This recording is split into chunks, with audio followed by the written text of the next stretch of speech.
Good morning everyone. Quickly join करो session बाबू। Audio video clear है क्या? एक बार कमेंट कर देना। ऑडियो वीडियो क्लियर है क्या?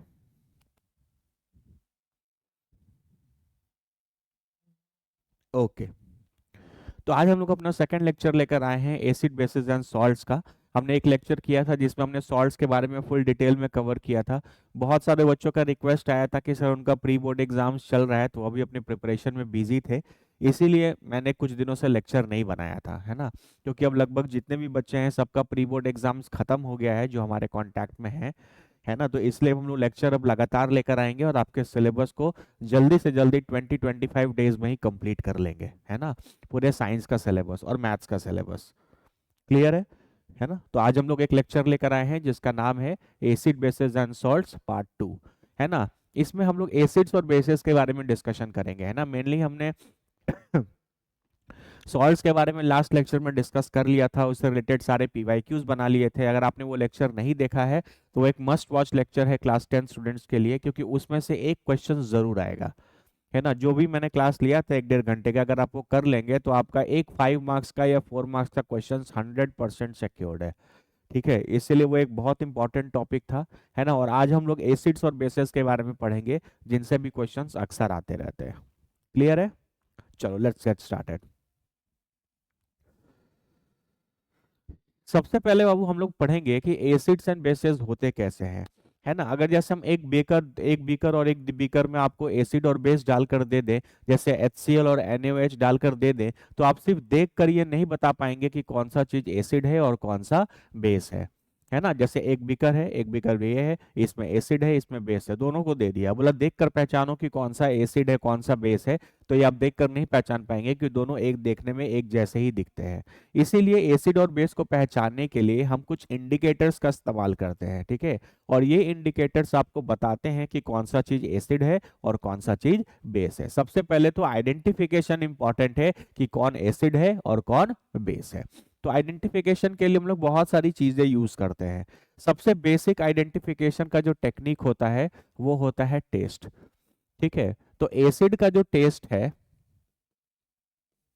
वो सॉर टेस्ट होता है, SOUR। और जो बेस का टेस्ट है वो बिटर होता है ना। सॉर का मतलब खट्टा, खट्टा, और ये कड़वा होता है ना। याद रखने के लिए याद रखना, बेस बी बिटर बी, है ना। बेस बिटर दो टेस्ट होते हैं, एसिड खट्टा होता है और बेस बिटर मतलब कड़वा होता है, ठीक है। जैसे आप सबसे कॉमन एग्जांपल जैसे घर में नींबू होता है, आप नींबू कभी खाते हैं तो आपको खट्टापन टेस्ट आता है। तो खाने वाली चीजों में लगभग जिस चीज का भी टेस्ट खट्टा है, इसका मतलब आप समझ जाओ कि उसके पास थोड़ा या ज्यादा एसिडिक कैरेक्टर जरूर प्रेजेंट है ना। अब जाहिर सी बात है कि हम लोग HCl और H2SO4 तो खाते पीते नहीं है ना नॉर्मली, लेकिन घर में आप जो भी चीज खाते हैं अगर उसका टेस्ट खट्टा है, इसका मतलब उसमें थोड़ा बहुत एसिडिक कैरेक्टर जरूर है। तो सबसे सिंपल तरीका हो गया टेस्ट करना। एसिड का टेस्ट खट्टा होता है और बेस का टेस्ट कड़वा होता है। Acid sour, base bitter, B से बेस बी से बिटर, ठीक है, कड़वा होता है। ठीक है, दूसरा एक बहुत सिंपल सा एग्जांपल हो सकता है स्मेल, है ना। स्मेल के बेसिस पर भी बताया जा सकता है कि कौन सा चीज एसिड है और कौन सा चीज बेस है, ठीक है। कैसे स्मेल, है ना। इसका एक और नाम होता है, इनको आप बोलते हैं ऑल फैक्ट्री इंडिकेटर्स। ये वर्ड याद रखेंगे, अगर कभी भी ऑल फैक्ट्री इंडिकेटर्स का वर्ड इस्तेमाल हो रहा है, इसका मतलब वो इनकी बात कर रहा है, वो ऐसे इंडिकेटर्स की बात कर रहा है जो स्मेल के बेसिस पर आपको बता सके कि कौन सा चीज एसिड है और कौन सा चीज बेस है ना। इसका सबसे पहला एग्जांपल है ओनियन, प्याज। सबके घर में प्याज मौजूद रहता है। तो प्याज को जब आप एसिड में डालेंगे तो उसका स्मेल जो है वो सेम रहता है, रिमेन्स सेम। लेकिन जब आप इसको बेस में डाल देंगे तो वो अपना स्मेल जो है वो लूज कर देगा। प्याज को आप कभी महकेंगे काट के तो उसका एक अपना कैरेक्टरिस्टिक स्मेल है, अगर आप उसको बेस में डाल दोगे और फिर देखोगे तो उस प्याज का जो स्मेल है वो चला जाएगा। तो ये अपने स्मेल के बेसिस पर बता पा रहा है कि कौन सा चीज एसिड है और कौन सा चीज बेस। सिंपल एक बहुत एग्जांपल होता है वैनिला एक्सट्रैक्ट। वैनिला एक्सट्रैक्ट को जब आप एसिड में डालोगे तो रिमेन सेम, और जब बेस में डालोगे तो लूजेज इट स्मेल, है ना। ये भी एसिड में डालने के बाद अपना जो स्मेल है वो रिगेन करता है ना। लेकिन जो बेस है उसमें डाल दोगे तो ये अपना स्मेल लूज कर देगा। Same thing goes with clove oil. Clove oil मतलब लौंग का तेल, क्लोव बोलते हैं लौंग को, है ना, लौंग का तेल। तो लौंग के तेल को भी आप कभी महकना, उसका एक अपना कैरेक्टरिस्टिक अरोमा होता है, अपना एक कैरेक्टरिस्टिक स्मेल होता है। जब आप उसको एसिड में डालोगे तो उसका जो स्मेल है वो बरकरार रहेगा, लेकिन जब आप उसको बेस में डाल दोगे तो वो अपना स्मेल जो है वो लूज कर देगा, है ना। तो ये सारे कुछ ऐसे इंडिकेटर्स हैं जो स्मेल के बेसिस पर आपको बताते हैं कि कौन सा चीज एसिड है और कौन सा चीज बेस है। इन तीन को याद रखना, इन तीनों का रिजल्ट याद रखना बहुत आसान है। एसिड में किसी का भी स्मेल चेंज नहीं करता, लेकिन बेस में सब कोई अपना स्मेल जो है वो लूज कर देता है, अपना कैरेक्टरिस्टिक स्मेल जो है वो लूज कर देता है ना। जैसे प्याज का अपना एक कैरेक्टरिस्टिक महक है, आप कभी प्याज को काट के सूंघना, जब आप उसको किसी बेसिक सॉल्यूशन में डाल दोगे, है ना, तो वो अपना ये जो स्मेल है वो लूज कर देगा, है ना। तो ये सारे इंडिकेटर्स एसिड में अपना स्मेल लूज नहीं करते, लेकिन बेस में अपना स्मेल लूज करते हैं। तो ये दो सबसे बेसिक तरीके हो गए, टेस्ट के बेसिस पर और स्मेल के बेसिस पर ये पता लगाना कि कौन सी चीज एसिड है और कौन सा चीज बेस है। क्लियर है ये आगे? अरे बोलो, जोश हाई रहना चाहिए लास्ट के 30 डेज में, है ना, सोए पड़े नहीं रहना है। उठो और अपने कंपटीशन और अपने फोकस अपने एग्जाम के लिए लड़ो, है ना, मेहनत करो। ये सारी चीजें हम इसीलिए आपको बता रहे हैं, ऐसा थोड़ी है कि ये सारी चीजें आप साल भर नहीं पढ़े होंगे, लेकिन लास्ट समय में इसलिए बता रहे हैं कि आपका एक क्विक रिवीजन हो जाए। और ये भी इंपॉर्टेंट है कि कोई बच्चे अगर नहीं भी पढ़े तो वो भी ये देखकर सारी चीजें को फिर से सीख सकते हैं। ठीक है, चलो। Again a very important test जिसका नाम है लिटमस पेपर। लिटमस पेपर बाबू क्या होता है? लिटमस पेपर भी कलर चेंज करके बताता है कि कौन सी चीज एसिड है और कौन सा चीज बेस है। जैसे यहाँ पर आप देखो, आपके पास यहाँ पर एक एसिड सॉल्यूशन रखा गया है, और एसिड सॉल्यूशन में आप देख रहे हैं कि ब्लू कलर के लिटमस को डाला जा रहा है ना। एसिड सॉल्यूशन में ब्लू कलर के लिटमस को डाला जा रहा है। जैसे ही आप ब्लू कलर के लिटमस को एसिड में डाल रहे हैं तो उसका कलर रेड हो जा रहा है। सिमिलरली यहाँ पर क्या है? यहाँ पर आपका बेस है। बेस में आप किस कलर के लिटमस को डाल रहे हैं? बेस में आप रेड कलर के लिटमस को डाल रहे हैं। जैसे ही आप रेड कलर के लिटमस को बेस में डालेंगे तो उसका कलर कैसा हो जा रहा है? बेस। तो लिटमस पेपर भी है वो कलर को चेंज करके बता सकता है कि कौन सा चीज एसिड है और कौन सा चीज बेस है ना। तो एसिड जो है वो ब्लू लिटमस को रेड में बदल देता है, और बेस जो है वो रेड लिटमस को ब्लू में कन्वर्ट कर देता है। ठीक है, ये बहुत इंपॉर्टेंट है। ये तो आपको बड़े बड़े क्वेश्चंस में एक लाइन के फॉर्म में भी लिखा होगा ताकि आप पहचान पाए कि वो सब्सटेंस एसिड है या बेस, है ना। जैसे बोलेगा a compound x when blue litmus was put into compound x it turns red, है ना। इसका मतलब वो कंपाउंड एक्स क्या है? एक एसिड है, क्योंकि एसिड में जब ब्लू लिटमस को डाला जा रहा है तो वो रेड में बदल जा रहा है, और बेस में जब रेड लिटमस को डाला जा रहा है तो ये ब्लू में बदल जा रहा है। दोनों ऑपोजिट है, ये ब्लू से रेड, ये रेड से ब्लू। ठीक है, इसको याद रखने का तरीका बहुत आसान है। रेड जो है वो डेंजर का साइन होता है ना, और एसिड्स डेंजर होते हैं, नहीं होते? अगर आपके देह पर, शरीर पर अगर एसिड गिर जाए तो बहुत आपका हाथ जल सकता है। इसीलिए रेड जो है वो कैरेक्टरिस्टिक, एक तरीके से आप समझ सकते हो कि रेड जो है वो कैरेक्टरिस्टिक कलर है एसिड का, इसलिए फाइनली रेड कलर आ रहा है ना। और दूसरा आप याद रख सकते हो, बेस ब्लू, है ना, ये भी बी से स्टार्ट हो रहा है और ये भी बी से स्टार्ट हो रहा है ना। बेस का final colour, characteristic colour blue है, इसलिए वो रेड को ब्लू में बदल रहा है, और एसिड का कैरेक्टरिस्टिक कलर रेड है, डेंजर, है ना, इसलिए वो ब्लू को रेड में बदल रहा है। तो ये याद करने का तरीका है। ऐसे ये सब बहुत सिंपल सिंपल चीजें हैं, मेजोरिटी बच्चों को ये आती रहती हैं। कोई दिक्कत किसी को? आगे बढ़ा जाए बाबू, चलो। अब कुछ इंडिकेटर्स हैं। इंडिकेटर्स मतलब कुछ ऐसे केमिकल कंपाउंड्स हैं जिनको यूज किया जाता है एसिड और बेस को आइडेंटिफाई करने के लिए। उसमें सबसे इंपॉर्टेंट है ये फेनोप्थलीन, है ना। फेनोप्थलीन क्या है, कौन सा कंपाउंड है, इसका स्ट्रक्चर कैसा होता है, ये सब अभी आपके लेवल पर नहीं है। आप क्लास 12th में आइएगा, हम आपको डिटेल में बताएंगे। अभी ये बस आपको ये जानना है कि फेनोप्थलीन भी एक इंडिकेटर है जो बता सकता है कि कौन सा चीज एसिड है और कौन सा चीज बेस है। फेनोप्थलीन जो है वो एक लिक्विड होता है ना। आप किसी ऐसे दुकान में जाएंगे जहां केमिस्ट्री का सामान वगैरह मिलता होगा, आप बोलोगे कि हमको फेनोप्थलीन दीजिए, तो वो आपको एक बॉटल में फेनोप्थलीन देगा, है ना, बॉटल लिक्विड, है ना, लिक्विड होता है फेनोप्थलीन। जब आप उस लिक्विड को एसिड में डालोगे, है ना, तो वो कलरलेस रहेगा। लेकिन जब आप उस फेनोप्थलीन को बेस में डाल दोगे तो बाबू वो कन्वर्ट हो जाएगा पिंक कलर में, है ना। ये कलर चेंज करके बता रहा है कि कौन सा चीज एसिड है या बेस। जैसे मान लो मेरे पास एसिड है और इसमें मैंने फेनोप्थलीन डाला, तो कोई इफेक्ट नहीं आएगा, वो चीज कलरलेस रहेगा। मतलब पानी जैसा पहले दिखता था वैसा बाद में भी दिखेगा, कलरलेस। पानी कलरलेस होता है ना, तो पानी जैसा दिखेगा।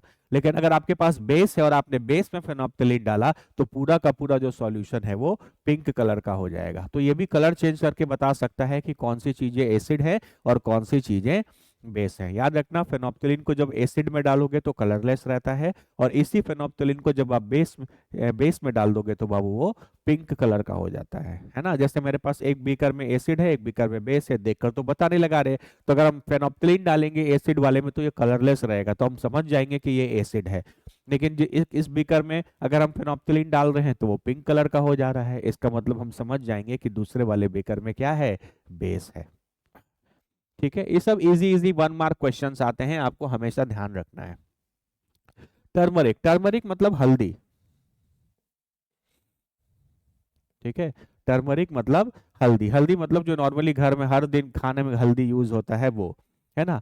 अगर आप इसको एसिड में डालोगे तो ये येलो का येलो ही रहता है। सबको पता है हल्दी पीला कलर का होता है ना, तो वो येलो का येलो ही रहता है। लेकिन जैसे ही आप इसको बेस में डालोगे तो इसका कलर जो है वो रेड में कन्वर्ट हो जाता है। हम तुमको इसका एक एग्जाम्पल भी देंगे, है ना। हम आप इसको इसका आपको एक एग्जाम्पल भी देंगे। जैसे मान लीजिए कभी कभी क्या होता है, आप शादी पार्टी में गए और शादी पार्टी में बाबू खाते खाते कोई खाना जो है वो अपने कपड़े पर गिरा लिए, है ना। जैसे सब्जी खा रहे थे तो सब्जी खाते खाते पनीर का एक टुकड़ा कपड़े पर भी गिर गया, तुमने कपड़े को भी पनीर खिला दिया। तो क्या होगा, तुम्हारे कपड़े पर येलो कलर का दाग लग जाएगा। वो येलो कलर का दाग किसका है, हल्दी का। जब आप उस येलो कलर के दाग वाले कपड़े को जब धोने जाएंगे बाथरूम में, जब आप उसको सर्फ और साबुन लगाकर धोएंगे, है ना, तो आप देखोगे कि वो जो कलर है जहाँ पे येलो कलर था वो थोड़ा सा रेड कलर का हो जाएगा, है ना। क्यों? क्योंकि जो आप डिटर्जेंट पाउडर या जो साबुन इस्तेमाल करते हैं टिकिया बर्द कपड़ा धोने के लिए, वो बेसिकली बेसिक नेचर का रहता है। किस नेचर का रहता है, बेसिक नेचर का रहता है। तो यहाँ पर हल्दी पड़ा है और आपने वो साबुन का टिकिया जो बेस है वो उसके ऊपर लगा दिया, तो उसका कलर कैसा हो जाएगा, रेड कलर का हो जाएगा। ये बात आप कभी नहीं भी किए होंगे क्योंकि आप तो कभी कपड़ा धोते नहीं होंगे, मम्मी पापा आपके धोते होंगे। तो आप कभी अपने मम्मी से पूछना कि हल्दी का दाग किसी कपड़े पर लगा है, और जब वो साबुन की टिकिया से उसको धोती है तो उसका कलर थोड़ा रेड होता है कि नहीं होता? बिल्कुल होता है, क्योंकि जो कपड़े पर दाग लगा है वो हल्दी है, और जिस साबुन की टिकिया का इस्तेमाल आप कर रहे हैं इसको धोने के लिए वो बेस है। तो ऐसे टर्मरिक, हल्दी और वो बेस मिलता है तो कलर उसका कैसा हो जाता है, रेड कलर का हो जाता है।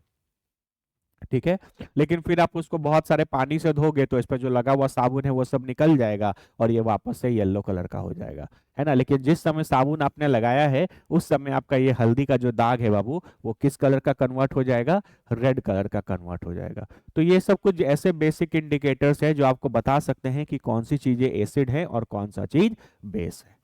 क्लियर है? एक बार देख लो इसको,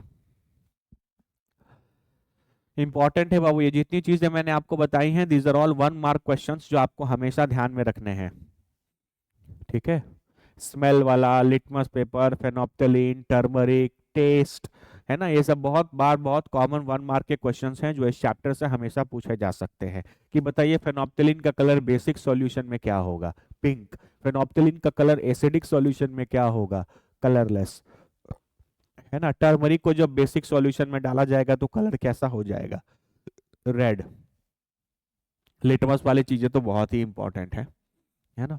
बोलो क्लियर है? चलो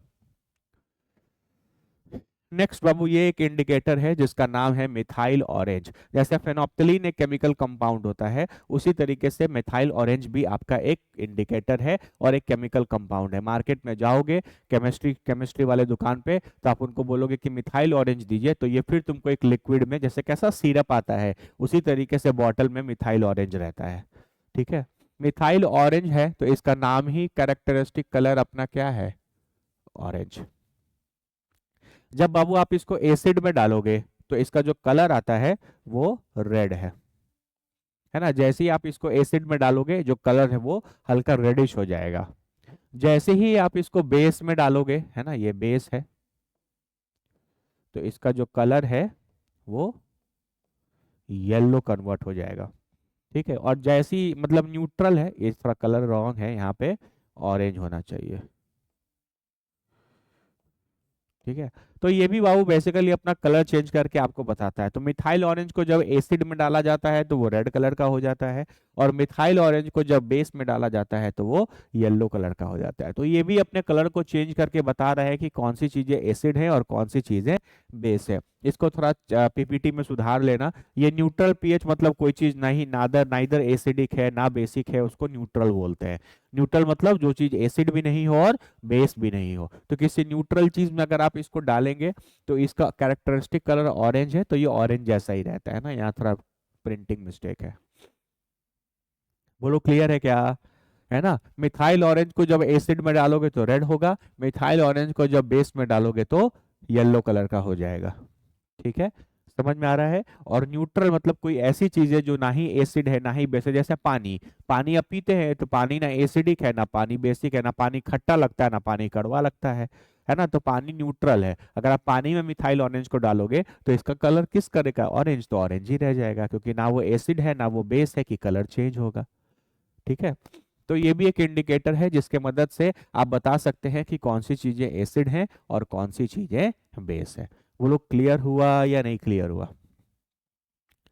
तो ये सारे इंडिकेटर्स हैं बाबू ऐसे मिथाइल ऑरेंज तक, जिनका बस आपको कैरेक्टरिस्टिक याद रखना है कि ये एसिड के साथ क्या करते हैं और बेस के साथ क्या करते हैं।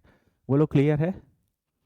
पक्का याद रखना। बच्चे अक्सर कंफ्यूज होते हैं फेनोप्टलीन में और मिथाइल ऑरेंज में। हम फिर से बता दे रहे हैं, फेनोप्टलीन जब एसिड में जाएगा तो कलरलेस होगा और बेस में जाएगा तो पिंक कलर का हो जाएगा। ठीक है, लेकिन मिथाइल ऑरेंज जब एसिड में जाएगा तो रेड कलर का होगा और जब बेस में जाएगा तो येलो कलर का होगा। थोड़ा एक दो बार रिवाइज करोगे इसको रेगुलर इंटरवल पर तो याद रहेगा। क्लियर है? चलो, अब आता है सबसे important, most important, pH.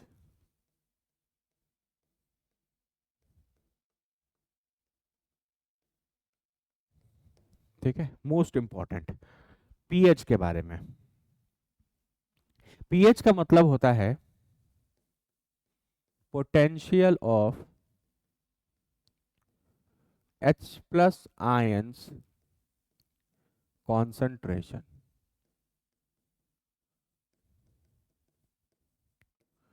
PH of H plus ions मतलब potential of H plus ions concentration. मोटा मोटी बात यह है कि पीएच की वैल्यू आपको ये बताता है कि आपके सॉल्यूशन में कितने ज्यादा H प्लस आयंस प्रेजेंट हैं। इतना तो आपको थोड़ा बहुत पता ही होगा कि एसिड जो है वो H प्लस आयंस देता है, और जो बेस है वो आपको OH माइनस आयंस देता है। ठीक है, जैसे HCl, HCl जब आयनाइज होगा तो H प्लस और Cl माइनस देगा। H2SO4 जब आयनाइज होगा तो ये आपको 2H plus plus SO4 2 minus देगा। तो एसिड्स हमेशा H प्लस देते हैं, है ना। जब आप किसी भी एसिड को पानी में डालोगे तो अपने एक्वस सॉल्यूशन में जाते ही H प्लस आयंस लिबरेट करता है, इसका मतलब वो एसिड है ना। अगर कोई बेस की बात कर ले, जैसे NaOH एक बेस है, जब आप इसको पानी में डालोगे तो ये Na प्लस और OH माइनस देगा। आपके पास कैल्शियम हाइड्रोक्साइड है, इसको आप पानी में डालोगे तो ये Ca+2 ओ एच माइनस देगा। तो ओ एच माइनस जो है वो कैरेक्टरिस्टिक है किसका? बेस का। और H प्लस जो है वो कैरेक्टरिस्टिक्स है किसका? एसिड का। इतना तो क्लियर है, समझ में आ रहा है? हाँ, धीरे धीरे हम सारी बातें बताएंगे आपको। ठीक है, तो पीएच की जो वैल्यू है इसलिए इसका नाम पीएच है। पीएच मतलब पावर या potential of hydrogen ions concentration. ये आपको बताता है कि आपने जो सॉल्यूशन तैयार किया है उसमें H प्लस आयंस कितना है। H प्लस आयंस कितना है उसके हिसाब से पीएच की वैल्यू निकाली जाती है। ठीक है, पहले मोटी मोटी कुछ बात समझ लेते हैं। ये चीज आपने देखा होगा, इसको हम लोग बोलते हैं पीएच स्केल। क्या बोलते हैं? PH scale. ठीक है, आप पीएच स्केल को ध्यान से देखो तो यहाँ 0 से लेकर के 14 तक नंबर मार्क्ड रहता है। 0 से लेकर 14 तक आपका नंबर मार्क्ड रहता है, और बीच में आपको एक मिड पॉइंट पर 7 भी दिखेगा। 0 और 14 का मिड पॉइंट 7 होगा। ठीक है, तो ये 7 जो होता है वो न्यूट्रल पीएच होता है। पीएच इज इक्वल टू 7 जो है वो हम लोग न्यूट्रल पीएच बोलते हैं। न्यूट्रल पीएच बोलने का मतलब अगर किसी चीज का पीएच 7 है, इसका मतलब ना ही वो एसिड है और ना ही वो बेस है, ये न्यूट्रल है ना। मैंने आपको बताया, मैंने सब्सटेंसेस को 3 कैटेगरी में क्लासिफाई किया, एसिड, बेस और न्यूट्रल, है ना। न्यूट्रल उस चीज को बोलते हैं जो ना ही एसिड है और ना ही बेस है। जैसे आपका पीने वाला पानी, पीने वाला पानी आपका न्यूट्रल है ना, तो उसकी पीएच कितनी होगी, 7। उसके बाद आप देखो यहाँ पर 6, 5, 4, 3, 2, 1, 0, ये सारे 7 से कम वैल्यूज हैं, और 8, 9, 10, 11, 12, 13, 14 ये सब 7 से ज्यादा वैल्यूज हैं, है ना। तो अगर कभी भी पीएच की वैल्यू 7 से कम होती है तो हम बोलते हैं वो चीज एसिड है, और कभी हम पीएच की वैल्यू 7 से ज्यादा वो देखते हैं तो हम बोलते हैं कि भाई वो बेस है। बहुत बेसिक सा चीज है। अगर हम पूछे कि पीएच किसी चीज की 5 है, बताओ वो एसिड है या बेस, तो एसिड है। अगर हम बोले कभी किसी चीज की पीएच 9 है, मतलब वो 7 से ज्यादा है, इसका मतलब वो बेस है। तो पीएच वैल्यू भी आपको बताता है कि कोई भी चीज एसिड है या बेस। जैसे ये इंडिकेटर्स बता रहे थे, कोई स्मेल के बेसिस पे बता रहा था, कोई टेस्ट के बेसिस पे बता रहा था, कोई कलर चेंज के बेसिस पे बता रहा था, उसी तरीके से पीएच जो है वो अपने वैल्यू के बेसिस पर बताता है कि कौन सा चीज एसिड है और कौन सा चीज बेस है। ठीक है, ये अपने वैल्यू के बेसिस पर बाबू बताता है कि कौन सा चीज एसिड है और कौन सा चीज बेस है। बहुत सिंपल, पीएच अगर 7 है तो न्यूट्रल, 7 से कम है तो एसिड, और 7 से ज्यादा है तो बेस। देखो न्यूट्रल है, न्यूट्रल के इधर एसिडिक लिखा हुआ है, और न्यूट्रल के इधर एल्कलाइन। एल्कलाइन का मतलब बेस होता है ना। अभी हम लोग 5 मिनट बाद पढ़ेंगे कि एल्कलाइन क्या है, नहीं तो आपको इतना याद रखना है कि एल्कलाइन भी अगर कहीं लिखा हुआ है तो वो बेस ही है। ठीक है, 5 मिनट में हम आपको बताएंगे कि अल्कलाइन क्या होता है। ठीक है, लेकिन अगर वर्ड कहीं अल्कलाइन लिखा हो तो भी बेस है, बेस लिखा हो तो बेस है ही, है ना। तो पीएच वैल्यू अपने वैल्यू के बेसिस पर बताता है बाबू की कौन सी चीजें एसिड है और कौन सी चीजें बेस है। बोलो क्लियर है या नहीं। ठीक है, चलो इस पे कुछ छोटे मोटे न्यूमेरिकल्स भी आ सकते हैं, हम आपको बताते हैं कैसे। पीएच निकालने का बाबू एक फॉर्मूला होता है, pH equal to minus of log to the base 10 of H plus ions concentration. pH is equal to minus log to the base 10 of H plus ions concentration. आप ऐसा समझो कि ये pH निकालने का फॉर्मूला है। कैसे कैलकुलेट करना है हम आपको बताते हैं। सबसे पहले आपको ये लॉग को समझना पड़ेगा।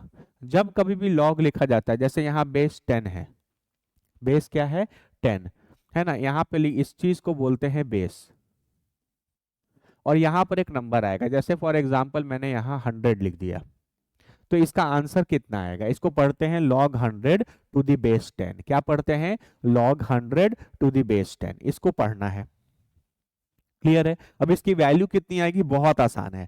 आप ऐसा सोचो कि बेस में लिखा गया हुआ नंबर जो है उसकी तुम कितनी पावर लोगे ताकि यहाँ पे लिखा हुआ नंबर आ जाए। मतलब 10 का कितना पावर लिया जाए कि 100 आए, तो बच्चे बच्चे को पता है सर कि 10 का स्क्वायर करेंगे तो 100 आ जाएगा। इसका मतलब इसका आंसर 2 है। So simple.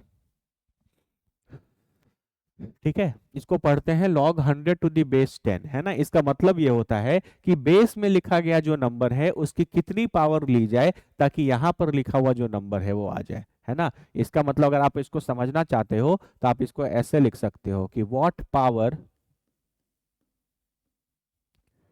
Should be raised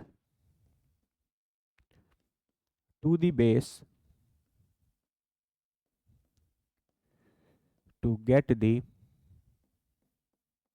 product.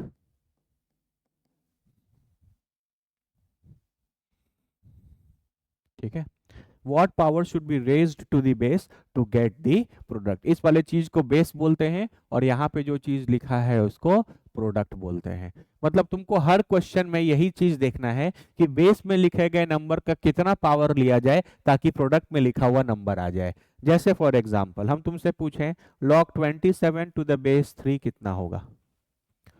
log 27 to the base 3 मतलब बेस में क्या है, 3। तो तुम ये सोचो कि बेस में 3 है तो 3 का कितना पावर लिया जाए कि 27 आ जाए। अब सब कोई सोचेगा 3 का कितना पावर लिया जाए कि 27 आ जाए। 3 का स्क्वायर करेंगे तो 9 आएगा, लेकिन 3 का क्यूब कर देंगे तो 27 आ जाएगा। तो इसका आंसर कितना हो जाएगा, 3। हम आपसे पूछे log 625 टू द बेस 5 कितना होगा, मतलब log 625 to the base 5, base में क्या है 5, तो 5 का कितना पावर लिया जाए कि 625 आ जाए। 5 का स्क्वायर करेंगे तो 25 आएगा, 5 का क्यूब करेंगे तो 125 आएगा, और 5 का पावर 4 कर देंगे तो 625 आ जाएगा। इसका मतलब इसका आंसर कितना होगा 4। इतना सिंपल है लॉग निकालना। बेस में लिखे गए नंबर का कितना पावर लिया जाए ताकि यहाँ पर लिखा हुआ नंबर आ जाए। बस इतना अगर आपको समझ में आ गया तो आपको लॉग समझ में आ गया। बोलो क्लियर है। अब जैसे बताना, मान लो हम लिखते हैं log 10 to the power -2 to the base 10, ये कितना होगा, log 10 to the power -2 to the base 10। इसका मतलब क्या है कि बेस में क्या है 10, 10 का कितना पावर लिया जाए कि 10 का पावर -2 आ जाए। सर ये क्या सवाल है, आंसर तो लिखा हुआ है। हम तुमसे पूछ रहे हैं कि 10 का पावर कितना लिया जाए कि 10 का पावर -2 आ जाए, x इक्वल टू -2। अगर 10 का पावर तुम -2 लोगे तभी तो 10 का पावर -2 आएगा। इसका आंसर तो यहीं पर लिखा हुआ है, तो आंसर कितना हो जाएगा -2। ठीक है। हम आपसे पूछे 10 का क्यूब, 10 का कितना पावर लिया जाए कि 10 का पावर क्यूब आ जाए। अरे 10 का पावर 3 लेंगे तभी तो 10 का क्यूब आएगा, तो इसका आंसर कितना होगा 3। ये सब तो इससे भी आसान हो गया, आंसर तो लिखा ही हुआ है। बोलो क्लियर है कि नहीं क्लियर है, क्लियर है। चलो अब देखो पीएच कैसे निकालते हैं। जैसे मान लो कि मेरे पास एक कंटेनर है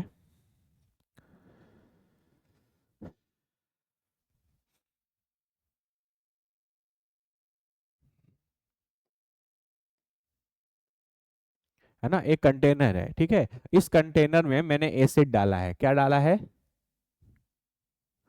इस कंटेनर में बाबू मैंने एसिड डाला है, ठीक है। तो जब ये एसिड डाला है तो एसिड तो H+ आयंस देगा, तो हम ये देखेंगे कि इस पूरे सॉल्यूशन में कितने H+ आयंस हैं। तो इस सॉल्यूशन में फॉर एग्जांपल मान लेते हैं कि H+ आयंस जो हैं वो 10 टू द पावर -3 है। कितने हैं, 10 टू द पावर -3। जैसे हमको इस सॉल्यूशन की पीएच निकालनी थी, तो मैंने इस सॉल्यूशन में देखा कि 10 to the power -3 H+ ions हैं, तो इसको उठा करके हम अपने इस फॉर्मूले में पुट कर देंगे। तो जब हम पीएच निकालेंगे तो ये आएगा -log टू द बेस 10, है ना, -log to the base 10। H+ ions कितने हैं, 10 टू द पावर -3, तो यहाँ लिख देंगे 10 टू द पावर -3। अब तुम बताओ कि तुम 10 का कितना पावर लोगे कि 10 का पावर -3 आ जाए, -3। तो हम यहाँ पे क्या लिखेंगे, ये माइनस बाहर में है और इस पूरे चीज की वैल्यू कितनी आ जाएगी, और इस पूरे चीज की वैल्यू आ जाएगी -3। तो minus of -3 will be equal to 3। मतलब इस एसिडिक सॉल्यूशन की जो पीएच है वो 3 है। इस एसिडिक सॉल्यूशन की जो पीएच की वैल्यू है वो कितनी है, 3 है। पता चल गया पीएच 3 है। अच्छा पीएच का वैल्यू 3 है मतलब 7 से कम है, मतलब जो गिवन जो सॉल्यूशन है वो एक एसिडिक सॉल्यूशन है। गिवन सॉल्यूशन जो है वो एक एसिडिक सॉल्यूशन है, ठीक है। अब जैसे मान लो मेरे पास एक क्वेश्चन है, बोले कि मेरे पास एक सॉल्यूशन है, उस सॉल्यूशन में H+ आयंस की जो कॉन्सेंट्रेशन है वो 10 टू द पावर -9 है। कितनी है, 10 टू द पावर -9 है H+ आयंस। H+ आयंस कितने हैं, 10 टू द पावर -9 है। तो इसका पीएच कितना होगा, फॉर्मूला क्या है अपना, pH is equal to minus of log to the base 10 of H+ ions. H+ ions कितना है, 10 टू द पावर -9, तो ये -log to the base 10 of 10 to the power -9 आया। तो अब बताओ 10 का कितना पावर लोगे कि 10 का पावर -9 आ जाए, -9। तो इसका आंसर हो जाएगा minus of -9 is equal to 9। क्या इसकी पीएच 7 से ज्यादा है, हाँ सर 7 से ज्यादा है। इसका मतलब ये एक बेसिक सॉल्यूशन है। कि कैसा सॉल्यूशन है, बेसिक सॉल्यूशन है। इसमें पीएच की जो वैल्यू है वो 7 से ज्यादा है, इसीलिए ये बेसिक सॉल्यूशन है। बस इतना आसान होता है बाबू पीएच निकालना। तुमको H+ साइंस दे देगा, है ना, H+ साइंस दे देगा तो तुमसे पीएच पूछ लेगा। बोलो क्लियर है या नहीं, ठीक है। एक चीज हम तुमको और बताएंगे इंपॉर्टेंट, पीएच प्लस पीओएच, इस दोनों की वैल्यू मिला के बाबू 14 होती है। ठीक है, ये कैसे होता है, क्यों होता है, ये सब अभी आपके लेवल पर नहीं है, लेकिन टाइम बिंग के लिए हम तुमको हर वो चीज बता रहे हैं जिससे वो तुमसे क्वेश्चन पूछ सकता है। ठीक है, तो पीएच प्लस पीओएच की वैल्यू कितनी है बोलो, 14 है। तो जैसे मान लो हम बोले कि कभी किसी पीएच की वैल्यू 8 आ गई, पीएच 8 आ गई, तो तुमसे पूछेगा पीओएच कितना होगा, तो भाई सिंपल है, 14 माइनस 8 कर देंगे, आंसर कितना आ जाएगा, 6। पीएच निकाल लोगे, पीएच निकालने का तो तुमको हम पूरा तरीका सिखा दिए, फॉर्मूला भी पता चल गया, तो पीएच पता चल जाएगा और तुमसे पीओएच पूछेगा तो बस याद रखना, क्या याद रखोगे, 14 में से माइनस कर देना। कभी मान लो तुमसे क्वेश्चन में बोले कि पीओएच की वैल्यू 12 है, पीओएच की वैल्यू 12 है, तो बताओ पीएच कितनी है, तो पीएच के लिए हम क्या करेंगे, 14 माइनस 12 कर देंगे, आंसर कितना आ जाएगा, 2। तो अगर तुमको पीएच पता है तो तुम पीओएच भी निकाल सकते हो, और अगर तुमको पीओएच क्वेश्चन में गिवन है तो तुम पीएच भी निकाल सकते हो। लेकिन एसिड और बेस तुम हमेशा किसको देखकर बोलोगे, पीएच को। जैसे यहाँ पीएच की वैल्यू कितनी थी, 8, मतलब ये क्या है, एक बेस है। यहाँ पे पीओएच 12 है लेकिन पीएच कितना है, 2, मतलब ये सब्सटेंस क्या है, एसिड। एसिड और बेस आप हमेशा पीएच को देखकर बोलेंगे, पीएच अगर 7 से कम है तो एसिड, पीएच अगर 7 से ज्यादा है तो बेस, है ना। एसिड और बेस, एसिड है या बेस है, ये सारी चीजें सिर्फ और सिर्फ किससे पता चलेंगी, पीएच से पता चलेंगी। ये तो बस हम आपको एक तरीका बता दी कि मान लो तुमसे कभी पीओएच पूछ ही ले तो तुमको लगेगा अरे सर ये कहाँ से आ गया, तो तुम पीएच निकाल लेना और 14 में से पीएच को माइनस कर दोगे तो पीओएच आ जाएगा। या कभी पीओएच दिया हो और पीएच पूछ ले तो 14 में से पीओएच को माइनस कर देना तो पीएच निकल जाएगा। चमका या नहीं चमका, बोलो क्लियर है। ठीक है, ये इंपॉर्टेंट है, बोलो बाबू क्लियर है या नहीं क्लियर है। चलो एक चीज और जान लो फिर पूरे तरीके से पीएच भी खत्म। इंपॉर्टेंट बात यह है कि जब H प्लस आयंस की कॉन्सेंट्रेशन जितनी ज्यादा होगी पीएच का वैल्यू उतना कम होगा, और वो चीज उतना ज्यादा मोर एसिडिक होगा। ये बात अगर आप तुम समझ गए तो तुम्हारा जिंगल आला हो, है ना। मतलब जैसे कभी कभी कंपैरिजन आ जाए, ठीक है, आओ यहाँ पे इसको आगे समझते हैं। जैसे मान लो हम तुमसे क्वेश्चन पूछे कि compare which is more acidic, है ना।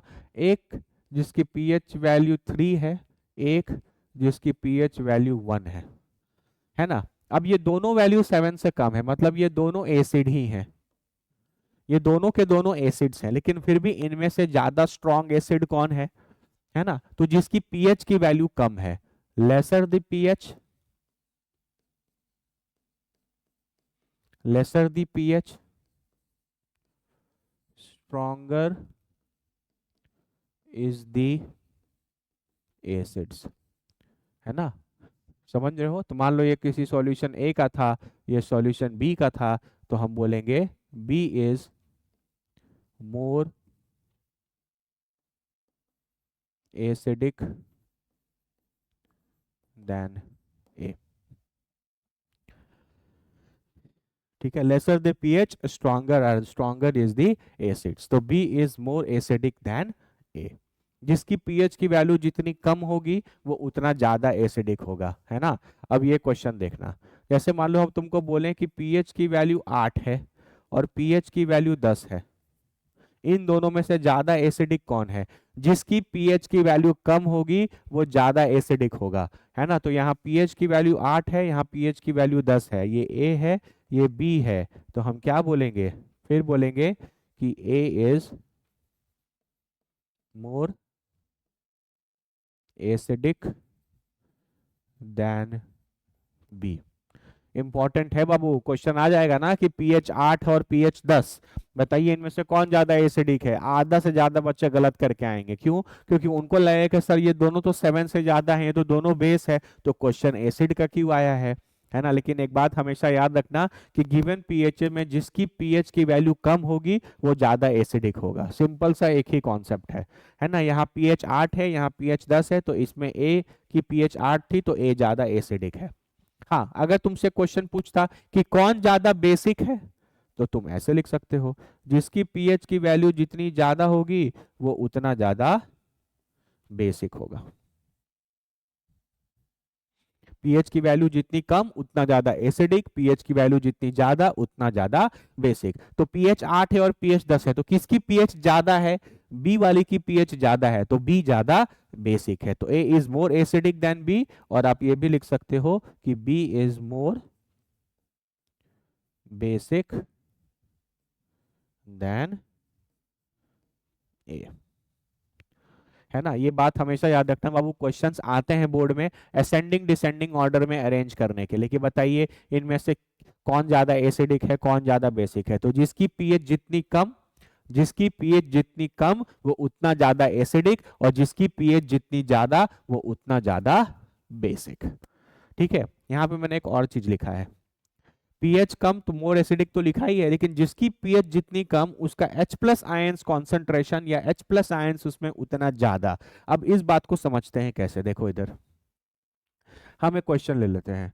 हम मान लेते हैं कि मेरे पास एक सॉल्यूशन है जिसकी पीएच 3 है, और मेरे पास एक सॉल्यूशन है जिसकी पीएच मान लेते हैं 6 है। तो हम तुमसे पूछे कौन ज्यादा एसिडिक है, तो सर 3 वाला ज्यादा एसिडिक है। कौन ज्यादा बेसिक है, तो सर 6 वाला ज्यादा बेसिक है। लेकिन तुमसे H प्लस आयंस के बारे में पूछे, किसमें H प्लस आयंस ज्यादा है। देखो इधर पीएच की वैल्यू 3 है, ठीक है, तो पीएच पीएच निकालने के लिए formula minus log to the base 10 of H plus ions लिखते हैं। अरे बोलो क्लियर है ना, यही ना लिखते हैं पीएच इक्वल टू, समझ रहे हो? ठीक है, तो यहाँ पे pH की वैल्यू 3 आए, यहाँ पर pH की वैल्यू 3 आए, इसके लिए यहाँ पर H प्लस आयंस कॉन्सेंट्रेशन कितना होना चाहिए? 10 टू द पावर माइनस 3 रख कर देखो। तुम यहाँ पे 10 टू द पावर माइनस 3 रखोगे तो 10 की कितनी पावर ली जाएगी कि 10 का पावर माइनस 3 आए? माइनस 3। तो यहाँ से माइनस 3 आएगा, वो माइनस 3 इस माइनस से मिलकर क्या हो जाएगा? प्लस। तो pH कितना आया? 3। सिमिलरली यहाँ पर pH अगर 6 है तो H प्लस आयंस कितना है? 10 टू द पावर माइनस 6। यहाँ पे H प्लस आयंस कॉन्सेंट्रेशन कितना है? 10 टू द पावर माइनस 6। कैसे सर? यहाँ पे 10 पर माइनस 6 रखोगे तो 10 का कितना पावर लोगे कि 10 का पावर माइनस 6 आ जाए? माइनस 6। वो माइनस 6 इस माइनस से मल्टीप्लाई होगा तो प्लस 6 आएगा, वही तो वहां ऊपर लिखा हुआ है। अब तुम हमको बताओ कि 10 टू द पावर माइनस 3 और 10 टू द पावर माइनस 6 में कौन बड़ा है? कोई भी बच्चा बोलेगा कि सर 10 का पावर माइनस 3 बड़ा है, मानते हो ना? तो देखो पीएच इसका ज्यादा था, लेकिन इसका H प्लस आयंस कॉन्सेंट्रेशन कम निकला। इसका पीएच कम था, लेकिन इसमें H प्लस आयंस कॉन्सेंट्रेशन कितना निकला? ज्यादा निकला। इसीलिए हम बोलते हैं कि जिसकी पीएच जितनी कम उसमें H प्लस आयंस उतना ज्यादा, जिसकी पीएच जितनी कम उसमें H प्लस आयंस कॉन्सेंट्रेशन उतना ज्यादा, और वो उतना ज्यादा एसिडिक, ये भी लिख सकते हो, और वो उतना ही ज्यादा एसिडिक।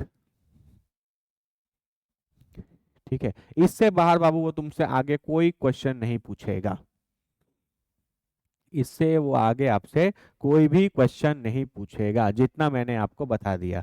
सबसे पहले बेसिक पीएच स्केल क्या होता है, कैसे आप एसिड और बेस कैटेगराइज करते हैं, पीएच निकालते कैसे हैं, पीएच का क्या फॉर्मूला है, बेसिक बहुत सिंपल सा चीज है, लॉग का कॉन्सेप्ट है। उसके बाद पीएच प्लस पीओएच की वैल्यू जो है वो 14 होती है। तो कभी आपको पीएच पता चल जाए पीओएच पूछे तो आप निकाल सकते हैं, या कभी पीओएच पता चल जाए पीएच निकालना हो तो भी आप इजीली निकाल सकते हैं। क्लियर है ये बात? चलो, उसके बाद आप ये पता लगाना कि कौन सी चीज ज्यादा एसिडिक है या ज्यादा बेसिक है। तो जिसकी पीएच जितनी कम वो उतना ज्यादा एसिडिक, जिसकी पीएच जितनी ज्यादा बाबू वो उतना ज्यादा बेसिक। बोलो क्लियर है? और एक लास्ट चीज, जिसकी पीएच जितनी कम होगी उसका H प्लस आयंस कॉन्सेंट्रेशन उतना ज्यादा होगा। आपके सामने एग्जांपल है, मैंने दो सॉल्यूशंस लिए, एक की पीएच 3 है, एक की पीएच 6 है, मानते हो?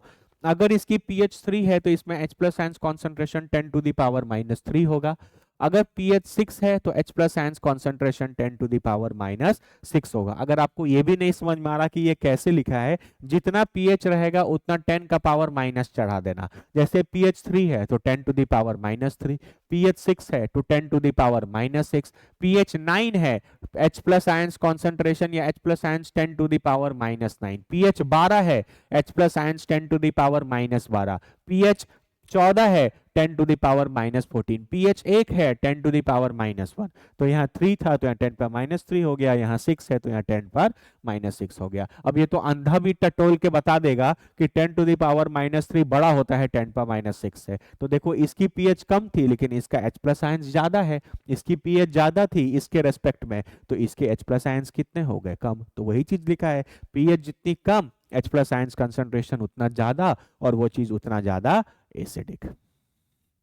बोलो क्लियर है या नहीं क्लियर है? चमका या नहीं चमका?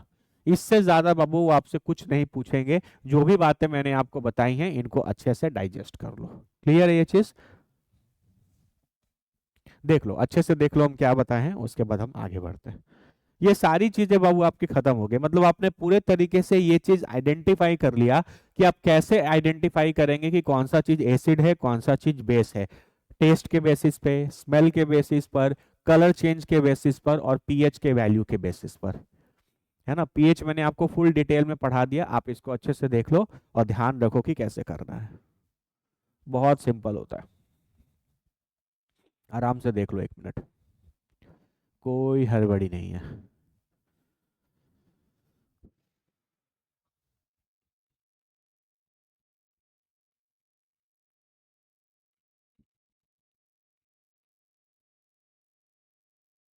Hello hello hello.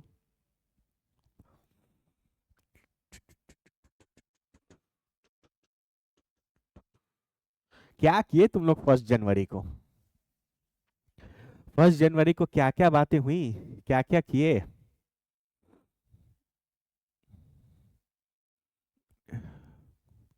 मूवी देखने गए थे सर? कुछ नहीं सर, बस पढ़ाई किया। पढ़ाई किया, अच्छी बात है। दोस्त लोग के साथ घूमने गए थे सर। वाह अरे वाह। अच्छा, और? मंदिर गए थे सर दर्शन करने, वेरी गुड। अच्छा, एक से एक एक्साइटिंग कमेंट आ रहे हैं आपके। पढ़ो बाबू पढ़ो, है ना। 1 जनवरी और 2 जनवरी में कोई फर्क नहीं है, दिन भगवान बाबा 24 घंटे का ही दिए हैं। हाँ ठीक है, कुछ स्पेशल है तो थोड़ा एंजॉय करना चाहिए, 1-2 घंटा एंजॉय करके। लेकिन जो बच्चे 1-2 घंटा एंजॉय करने के बाद अपना बाकी समय यूटिलाइज किए हैं, वो आज पक्का उन बच्चों से आगे हैं जो बच्चे पूरा एंजॉय किए, जिन्होंने अपने पूरे 1 जनवरी के 24 घंटे बर्बाद किए हैं। आप एंजॉय कीजिए लेकिन साथ में आप उसको उसके बदले पढ़िए भी, है ना। 1-2 घंटा एंजॉय कर लिए, घूम लिए, मंदिर चले गए, कुछ कर लिए, लेकिन बाकी समय यूटिलाइज करना है। इसलिए करना है क्योंकि 1 महीने बाद आपका एग्जाम है ना। 1 महीने बाद आपका एग्जाम है, अभी आपके लिए बाबू एक एक मिनट इंपॉर्टेंट है। ठीक है, चलो। अब आते हैं बाबू केमिकल प्रॉपर्टीज पे। किस पर आते हैं? Chemical properties. केमिकल प्रॉपर्टीज का मतलब होता है केमिकल रिएक्शंस। तो पहला रिएक्शन हम लोग पढ़ेंगे, reaction of metals with acids। Reaction of metals with acids. Acids metal के साथ कैसे रिएक्ट करते हैं, है ना। जैसे फॉर एग्जांपल, सबसे पहले तो याद रख लो कि आपके पास कोई मेटल है और अगर वो एसिड के साथ रिएक्ट करता है तो वो बनाएगा बाबू सॉल्ट, और हाइड्रोजन गैस रिलीज होगी।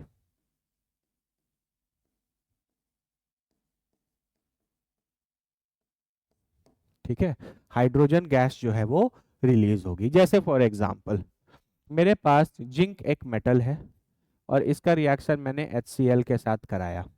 तो HCl को कैसे तोड़ोगे? ये तोड़ोगे H प्लस में और Cl माइनस में, है ना। तो आपका जो मेटल है वो हमेशा इसका एनायन लेके भागेगा। मेटल जो है वो हमेशा एनायन लेके भागेगा। तो जिंक और क्लोरीन मिलकर क्या बनाएगा? जिंक क्लोराइड, ZnCl2, है ना, और H है, हाइड्रोजन गैस निकालना है तो H2 है। बाकी बैलेंस करने के लिए आप यहाँ पर 2 लगा सकते हो, तो Zn plus 2 HCl gives ZnCl2 plus H2। हमेशा याद रखना, मेटल एसिड का एनायन लेके भागेगा, एसिड H प्लस और एनायन में टूटेगा, तो मेटल हमेशा इसका एनायन लेके भागेगा। ठीक है, तो ये मेटल और एनायन जब मिलता है तो इसी चीज को आप बोलते हैं सॉल्ट, जिंक क्लोराइड इसका केमिकल नेम। बाकी हाइड्रोजन गैस तो रिलीज हो ही रही है ना। इंपॉर्टेंट बात यह है बाबू कि ये रिएक्शन एक एक्सोथर्मिक प्रोसेस होता है ना। एक्सोथर्मिक प्रोसेस मतलब यहाँ हीट एनर्जी रिलीज होती है, हीट एनर्जी रिलीज होती है। ठीक है, देखो अच्छे से।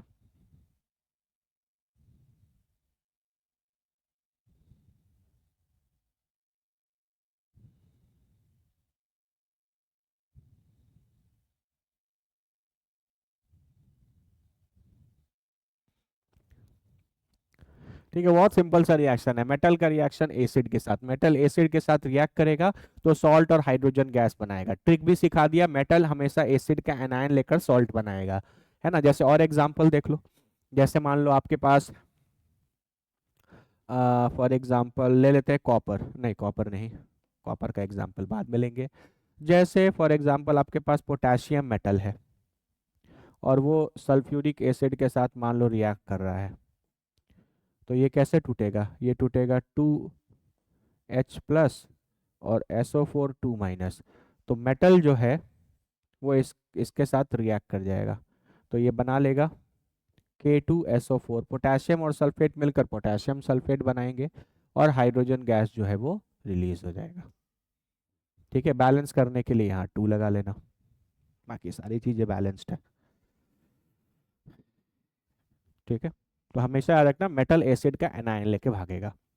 ठीक है, अब कुछ इंपॉर्टेंट बातें, जैसे यहाँ पर जो हाइड्रोजन गैस निकल रहा है इसका टेस्ट कैसे करते हैं, हाउ विल यू टेस्ट, ये बहुत बार पूछते हैं एग्जाम में कि हाइड्रोजन गैस के लिए आप कैसे टेस्ट करेंगे। तो आप यहाँ पर आपको एक्सपेरिमेंटल सेटअप दिख रहा होगा। जैसे यहाँ पर आपने एक टेस्ट ट्यूब लिया, इस टेस्ट ट्यूब में देखिए आपने हाइड्रोक्लोरिक एसिड रखा है और आपने इसमें जिंक डाला है ना। तो जिंक को जब आप हाइड्रोक्लोरिक एसिड में डाल रहे हैं तो जिंक क्लोराइड और हाइड्रोजन गैस निकलेगा। तो यहाँ से आपको दिख रहा होगा ऐसा बुलबुला जैसा, है ना, बबल्स फॉर्म, है ना। ये जो बबल्स हैं, ये बबल्स किसके हैं, हाइड्रोजन गैस के हैं, है ना। आपको दिख रहा होगा कि कंटेनर में यहाँ पर बबल्स बुलबुले निकल रहे हैं, तो ये बुलबुले किसके हैं, हाइड्रोजन गैस के हैं। ठीक है, कैसे पता चलेगा, क्योंकि बुलबुले तो बहुत सारे गैसेस से निकल सकते हैं, ये कैसे पता चलेगा कि ये बुलबुले हाइड्रोजन गैस के ही हैं। तो आप उसके लिए क्या करते हो, आप यहाँ पर एक बर्निंग कैंडल लेकर आते हो। क्या लेकर आते हो, बर्निंग कैंडल लेकर आते हो। जैसे ही आप एक बर्निंग कैंडल लेकर आओगे तो यहाँ पर एक पॉप साउंड आएगा, स्क्विकी पॉप आएगा, पट करके आवाज आएगा इस तरीके से। ठीक है, तो यहां पर आपके पास एक स्क्विकी पॉप आएगा, स्क्विकी पॉप साउंड। ठीक है, तो जब कभी ये टेस्ट है, आपको बोले कि कैसे पता चलेगा कि हाइड्रोजन गैस है, तो अगर यहाँ से हाइड्रोजन गैस निकल रहा है तो वहां पर हम एक बर्निंग कैंडल लेकर के जाएंगे, तो यहाँ पर एक स्क्विकी पॉप जैसा साउंड आएगा, पट पट करके इस तरीके का आवाज आएगा। तो ये आवाज जो है वो एक कैरेक्टरिस्टिक है इस बात का कि हाइड्रोजन गैस जो है वो रिलीज हो रहा है।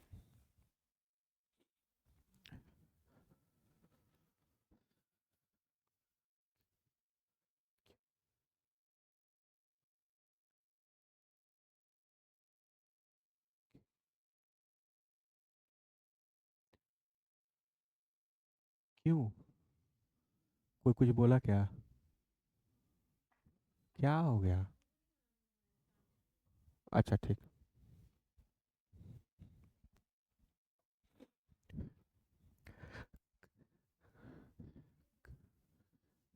ठीक है, तो यहाँ पर आपके पास ये एक कैरेक्टरिस्टिक पॉप साउंड आएगा, क्लियर है, ये चीज ध्यान रखना। ठीक है, अब यहाँ पे जो प्रोसेस है ये एक्सोथर्मिक है, ये कैसे पता चलेगा, तो जब आप इस रिएक्शन वेसल को छुओगे, हाँ कम से कम 45 मिनट।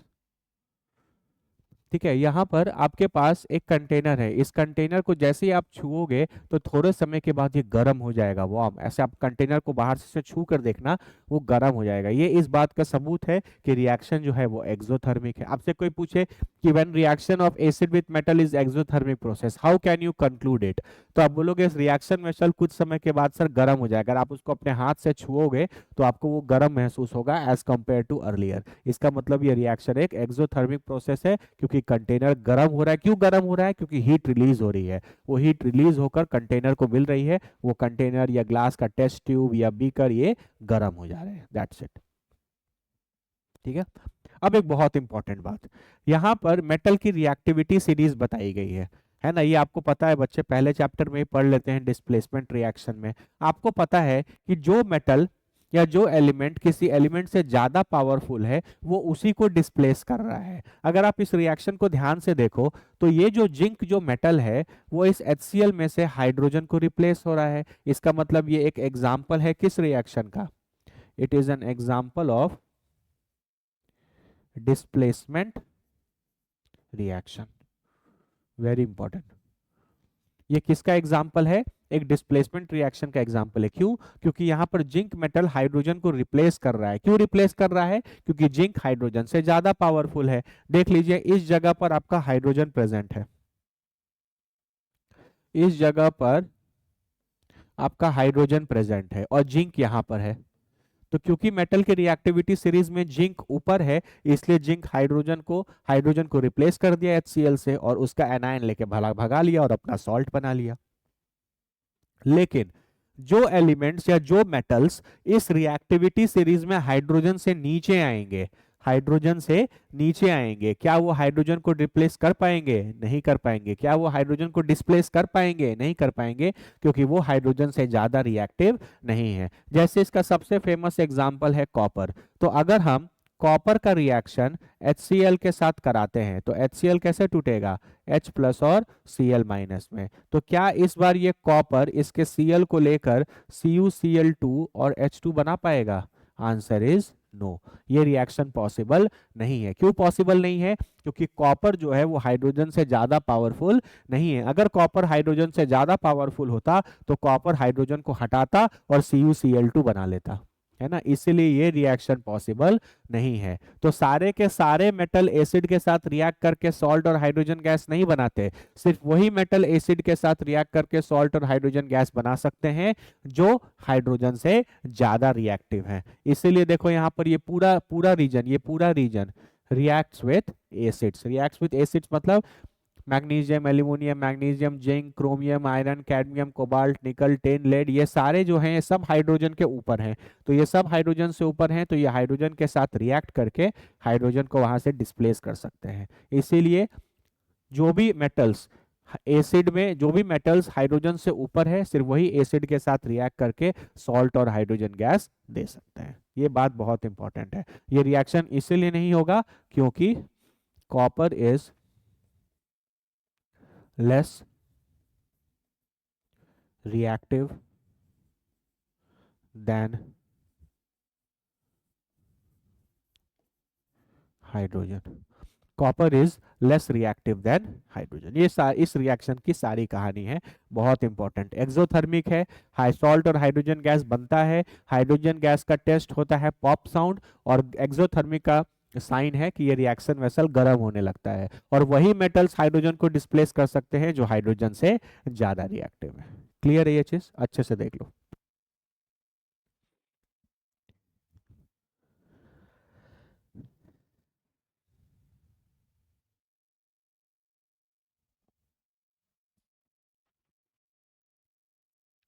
क्लियर है?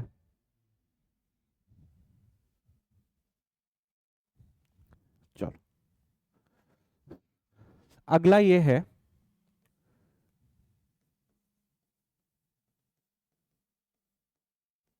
reaction of metals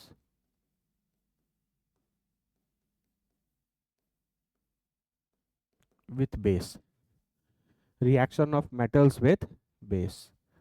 metals acid के साथ तो रिएक्ट करते ही हैं, लेकिन मेटल्स बेस के साथ भी रिएक्ट करते हैं। इसका एक ही एग्जांपल आपके सिलेबस में है और बहुत इंपॉर्टेंट है। ये reaction very very very very important है।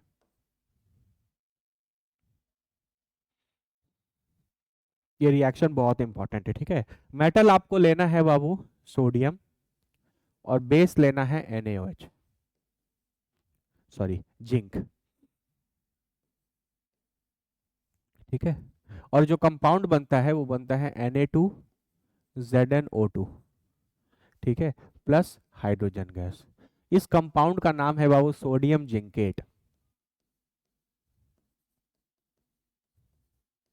ठीक है। बस इसको एज अ स्पेशल रिएक्शन याद रखना, ठीक है। इसको एज अ स्पेशल रिएक्शन आपको याद रखना है। बहुत सारे मेटल्स बेस के साथ उतने फ्रीक्वेंटली रिएक्ट नहीं करते, ये एक रिएक्शन है जो देखने मिलता है, ठीक है। तो ये याद रखना है, Na2ZnO2, है ना। सोडियम जब Na, जिंक जब सोडियम हाइड्रोक्साइड के साथ रिएक्ट करेगा, मेटल जब बेस के साथ रिएक्ट करेगा, तो ये कंपाउंड बनाएगा, और रिलीज इसमें भी हाइड्रोजन गैस ही होगा। हाइड्रोजन गैस रिलीज हो रहा है। इंपॉर्टेंट है ये रिएक्शन, इंपॉर्टेंट है, इंपॉर्टेंट है, इंपॉर्टेंट है, ठीक है। क्लियर है? देख लो इसको, अच्छे से देख लो।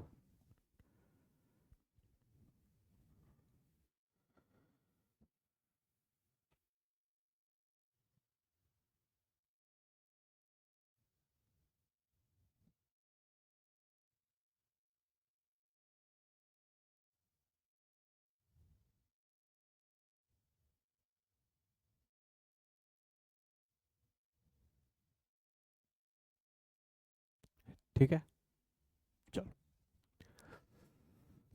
अगला रिएक्शन है reaction of acid with metal carbonate या मेटल बाइकार्बोनेट, ठीक है। Reaction of acids with metal का कार्बोनेट या मेटल का बाइकार्बोनेट, सिंपल है। कोई भी एसिड ले लो, जैसे HCl ले लिया, मेटल का कार्बोनेट जैसे Na2CO3, मेटल का कार्बोनेट, कार्बोनेट मतलब CO3 2 सोडियम कार्बोनेट। कुछ नहीं करना है, ठीक है। इसको तोड़ दीजिए H+Cl- में, इसको तोड़ दीजिए Na CO3 2 में। इसका कैटायन और इसका एनायन, ये दोनों मिलकर बनाएंगे सॉल्ट, ठीक है। सोडियम कार्बोनेट में जो कैटायन प्रेजेंट है वो, और इसका जो एनायन प्रेजेंट है, ये दोनों मिलकर बनाएंगे सॉल्ट। तो Na और Cl मिलकर क्या बन गया? NaCl, ठीक है। अब क्या क्या बचा देखो, H+ और CO3 2 ये दोनों मिलकर बनाएंगे वाटर और CO2 गैस, है ना। इंपॉर्टेंट है ये, ठीक है। तो तुम ऐसे लिख सकते हो कि जब कोई एसिड मेटल के कार्बोनेट के साथ या मेटल के हाइड्रोजन कार्बोनेट के साथ रिएक्ट करता है, तो सॉल्ट बनता है, वाटर बनता है, और CO2 बनता है। कैरेक्टरिस्टिक रिएक्शन है, ठीक है,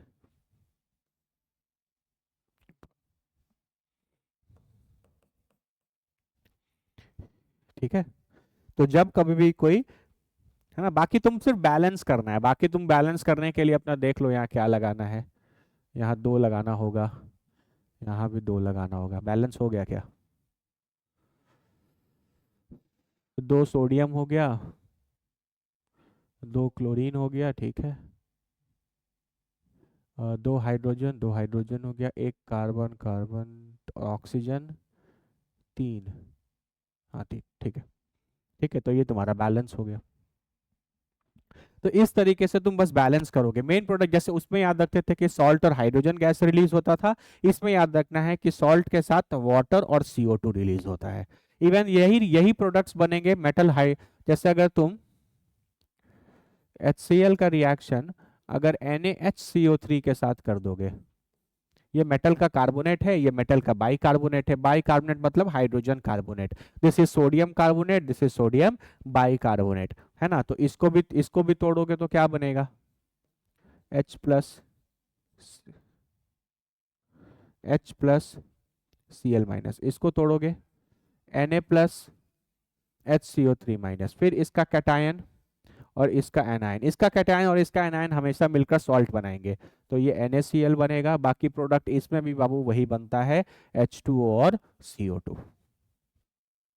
H2O और CO2। इस रिएक्शन को तुमको बैलेंस भी करने की जरूरत नहीं, ऑलरेडी बैलेंस्ड है ना। तो बहुत सिंपल सा चीज है, जब कभी भी कोई एसिड किसी के मेटल के कार्बोनेट या हाइड्रोजन कार्बोनेट के साथ रिएक्ट करेगा तो कंपाउंड में आपको सॉल्ट वाटर और CO2 बनता हुआ दिखाई देगा।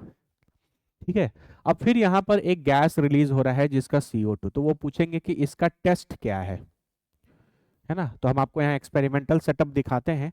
देखो, आपने यहाँ पर एक एसिड लिया है, ठीक है, और यहाँ से कौन सा गैस निकल रहा है, देखो कार्बन डाइऑक्साइड गैस निकल रहा है। उस कार्बन डाइऑक्साइड गैस को टेस्ट करने के लिए वो इसको पास करते हैं एक कैल्शियम हाइड्रोक्साइड के सॉल्यूशन में। ये बहुत इंपॉर्टेंट है, CO2 गैस का टेस्ट बहुत पूछते हैं वो बाबू। ठीक है, कैसे टेस्ट करना है, यहाँ से CO2 गैस जो रिलीज हो रहा है उसको वो कैल्शियम हाइड्रोक्साइड के सॉल्यूशन में, आई होप आपको पता हो, आप इसको स्लेक्ट लाइम बोलते हैं, स्लेक्ट लाइम बोलते हैं।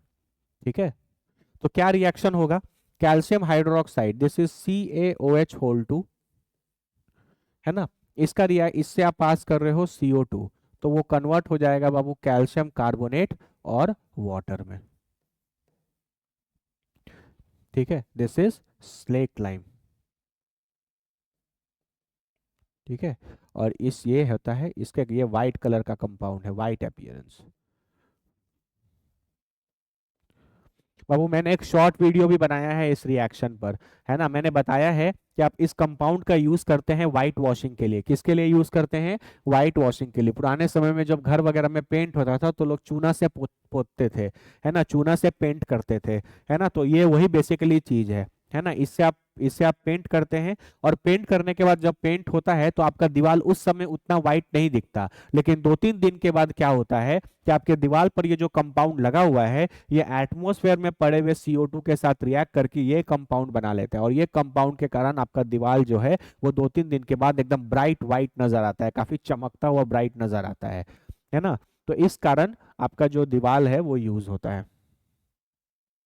ठीक है, इसमें एक रिएक्शन और बहुत इंपॉर्टेंट है, अगर आपने एक्सेस CO2 पास कर दिया, ये रिएक्शन तो चैप्टर 1 में भी आपने पढ़ा है, ये रिएक्शन सेकंड वाला इंपॉर्टेंट है। अगर आपने एक्सेस CO2 पास कर दिया तो क्या है, एक्सेस CO2 पास कर दोगे तो कैल्शियम कार्बोनेट है, वाटर है, और आप और CO2 इसमें पास करोगे तो ये बन जाएगा CaHCO3 होल ट्वाइस। ठीक है, ठीक है, समझ में आ रहा है, ये चीज, ये कंपाउंड बन जाएगा, और इसके कारण वो वाइट कलर जो है, वाइट कलर जो वो बन रहा था वो लूज हो जाएगा, व्हाइट कलर जो बन रहा था वो लूज हो जाएगा। ठीक है, ये बहुत इंपॉर्टेंट है बाबू। देखो, ये तो रिएक्शन बहुत इजी है, कोई भी एसिड मेटल के कार्बोनेट या बाइकार्बोनेट के साथ रिएक्ट किया था तो सॉल्ट वाटर और CO2 बन रहा था, चाहे वो कार्बोनेट हो चाहे वो बाइकार्बोनेट हो, यही प्रोडक्ट बन रहा था। उसका मैंने यहाँ पे शॉर्ट फॉर्म भी लिख दिया, कोई दिक्कत। अब बात है कि सर ये CO2 गैस का टेस्ट कैसे पता चलेगा कि ये CO2 गैस है, तो CO2 गैस जो रिलीज हो रहा है उसको आप पास कर दो स्लेक्ट लाइम में। जैसे ही CO2 गैस को आप स्लेक्ट लाइम में पास करोगे वो कैल्शियम कार्बोनेट और वाटर में बदल जाएगा, और इसके कारण आपका वो जो कंपाउंड है वो व्हाइट कलर का दिखेगा। ये रिएक्शन, ये कैरेक्टरिस्टिक रिएक्शन है जो सिर्फ CO2 गैस कर सकता है। ठीक है, मैंने आपको इसका एग्जाम्पल भी बताया, ये चीज यूज होता है फॉर व्हाइट वॉशिंग। अगर आपको दिक्कत है तो आप वीडियो फिर से देख लो, एक शॉर्ट्स भी मैंने अपलोड किया है, वहां मैंने और डिटेल में आपको ये चीजें बताई हैं, तो आप वहां पर भी इसको कैरी कर लेना। ठीक है, अब इसमें इंपॉर्टेंट बात यह है कि अगर आपने एक्सेस CO2 इस जगह डाल दिया तो क्या है। देखो, मान लो आपने थोड़ा सा CO2 डाला था तो वो ये कंपाउंड बन गया, अब इस कंपाउंड में बनने के बाद आप और CO2 इसमें ऐड करोगे तो कैल्शियम कार्बोनेट और वाटर तो प्रेजेंट ही है, अब इसमें और CO2 ऐड करोगे तो प्लस CO2, उससे ये कंपाउंड बन जाएगा। और ये कंपाउंड बनने के कारण जितना ब्राइट वो पहले दिख रहा था दीवार, उतना ब्राइट अब नहीं दिखेगा, है ना। जो व्हाइट कलर का कंपाउंड आपको यहाँ पर बना हुआ दिखाई दिया था वो उतना व्हाइट नहीं रह जाएगा, क्योंकि कैल्शियम कार्बोनेट की जगह वो ये वाला कंपाउंड बन जाएगा। This is calcium hydrogen carbonate, कौन सा कंपाउंड है ये?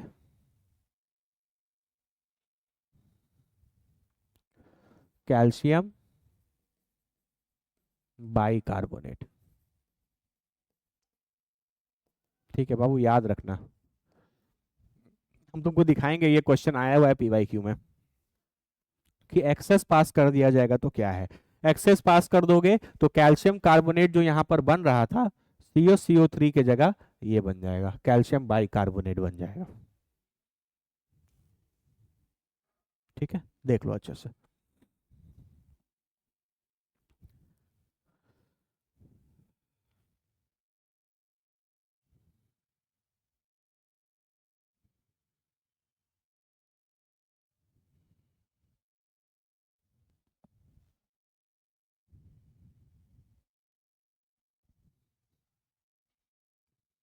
ठीक है, आराम से अच्छे से देख लो।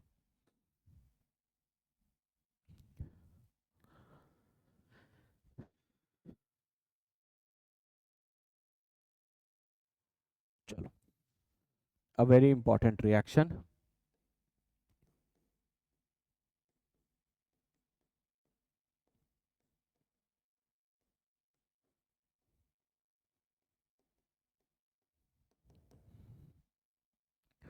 न्यूट्रलाइजेशन रिएक्शन, फेमस, सबसे इंपॉर्टेंट, हर बच्चे को ये रिएक्शन तो आता ही है। न्यूट्रलाइजेशन रिएक्शन का मतलब है जब एसिड और बेस आपस में रिएक्ट करते हैं। ठीक है, तो ये बेसिकली सिंपल है, एसिड है और बेस है, ये रिएक्ट करते हैं तो सॉल्ट और वाटर बनाते हैं।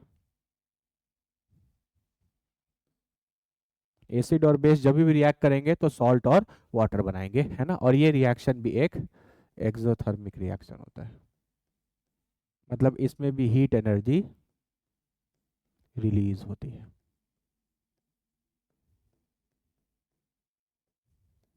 हीट एनर्जी रिलीज होती है, हमेशा याद रखना। Exo neutralisation reaction is an exothermic reaction. ठीक है, बहुत सिंपल है। जैसे मान लो आपके पास एसिड HCl है और बेस आपने NaOH ले लिया। कुछ नहीं करना है, एसिड को तोड़ो, H+Cl- और इसको तोड़ो, ये टूटेगा Na+OH-। बेस का कैटायन एसिड का एनायन फिर मिलकर सॉल्ट बनाएगा, NaCl। बचा क्या, H+ और OH-। H और OH मिलकर क्या बनता है, वाटर। तो ये बन गया आपका NaCl प्लस वाटर। ठीक है, आपके पास एसिड है H2SO4 और आपके पास बेस है KOH। कुछ नहीं करना, तोड़ो, this is K+, this is OH-। ये कैसे टूटेगा, 2H+ प्लस SO4 2-। बेस का कैटायन एसिड का एनायन मिलकर क्या बनाएगा, सॉल्ट। और H+ और OH- मिलकर वाटर बनाएंगे, तो K potassium sulphate K2SO4 plus water. बाकी बैलेंस बैलेंस कर लेना अपना आराम से, यहाँ 2 लगा।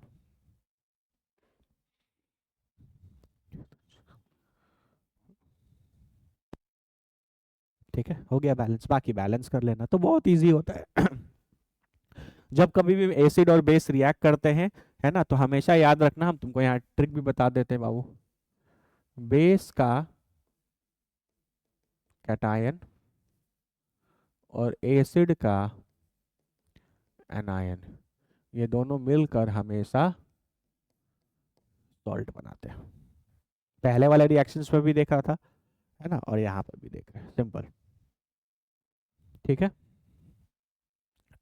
यहाँ पे दो एक इंपॉर्टेंट कैरेक्टरिस्टिक होता है ऑक्साइड से रिलेटेड। हो गया यार, ये इस रिएक्शन में और कुछ है नहीं। ऑक्साइड्स, ऑक्साइड्स दो तरीके के होते हैं बाबू, एक होता है मेटल के ऑक्साइड्स, ठीक है, और एक होता है नॉन मेटल के ऑक्साइड्स।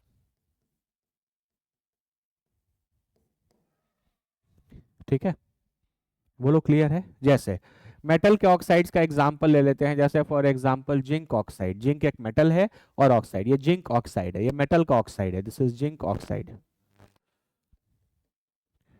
जो मेटल के ऑक्साइड्स होते हैं बाबू, वो बेसिक नेचर के होते हैं, और नॉन मेटल्स के जो ऑक्साइड्स होते हैं वो एसिडिक नेचर के होते हैं। Very very important property, very important property. Metal के ऑक्साइड्स बेसिक नेचर के होते हैं और नॉन मेटल के ऑक्साइड्स जो हैं वो एसिडिक नेचर के होते हैं। ठीक है, metal basic, non metal acidic, है ना। जैसे तुमसे हम पूछें कि जिंक ऑक्साइड का पीएच क्या होगा, बताओ जिंक ऑक्साइड का पीएच क्या होगा। अब आपको पता है जिंक ऑक्साइड मेटल का ऑक्साइड है, इसका मतलब इसका नेचर बेसिक है, इसका मतलब इसका जो पीएच होगा वो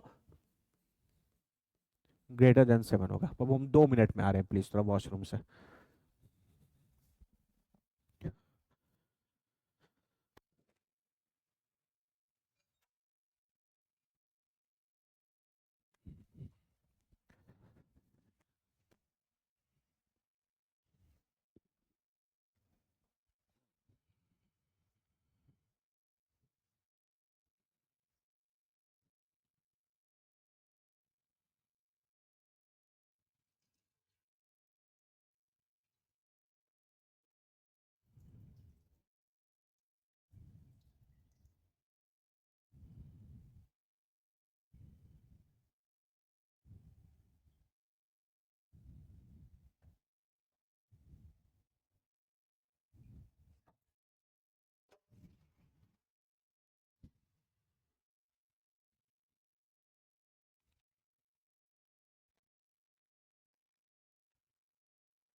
हाँ, ठीक है। मेटल के ऑक्साइड्स बेसिक नेचर के होते हैं और नॉन मेटल के ऑक्साइड्स एसिडिक नेचर के होते हैं। जैसे जिंक ऑक्साइड एक मेटल का ऑक्साइड, जिंक मेटल का ऑक्साइड है। आपसे कोई पूछे कि इसकी पीएच कितनी होगी, तो आपको ध्यान देना है कि अच्छा ये मेटल का ऑक्साइड है, मेटल का ऑक्साइड बेसिक होता है, मतलब इसकी पीएच 7 से ज्यादा होगी। ठीक है। जैसे फॉर एग्जाम्पल आपके पास नॉन मेटल है, जैसे CO2, कार्बन एक नॉन मेटल होता है। कार्बन क्या है, एक नॉन मेटल, और ये नॉन मेटल का ऑक्साइड है। ऑक्साइड का मतलब क्या, किसी भी चीज का रिएक्शन ऑक्सीजन के साथ। तो नॉन मेटल कार्बन है, वो ऑक्सीजन के साथ रिएक्ट करता है तो CO2 बनाता है ना। ये नॉन मेटल का ऑक्साइड है, तो इसका नेचर कैसा होगा, एसिडिक, तो इसकी पीएच की वैल्यू क्या होगी, 7। सल्फर डाइऑक्साइड SA2, सल्फर भी क्या है आपका, नॉन मेटल सल्फर भी आपका क्या है, नॉन मेटल है ना। तो इसका भी ऑक्साइड कैसा होगा, एसिडिक, तो आप इसकी पीएच की वैल्यू को क्या बोलोगे, <<7। तो इस तरीके के छोटे मोटे क्वेश्चंस अगर आए पीएच के बेसिस पर, तो आप कर सकते हो। कि भाई याद रखना कि मेटल के ऑक्साइड्स बेसिक नेचर के होते हैं और नॉन मेटल के ऑक्साइड्स जो होते हैं वो, नॉन मेटल के जो ऑक्साइड्स होते हैं वो एसिडिक नेचर के होते हैं। बोलो क्लियर है क्या, एक बार देखो इसको।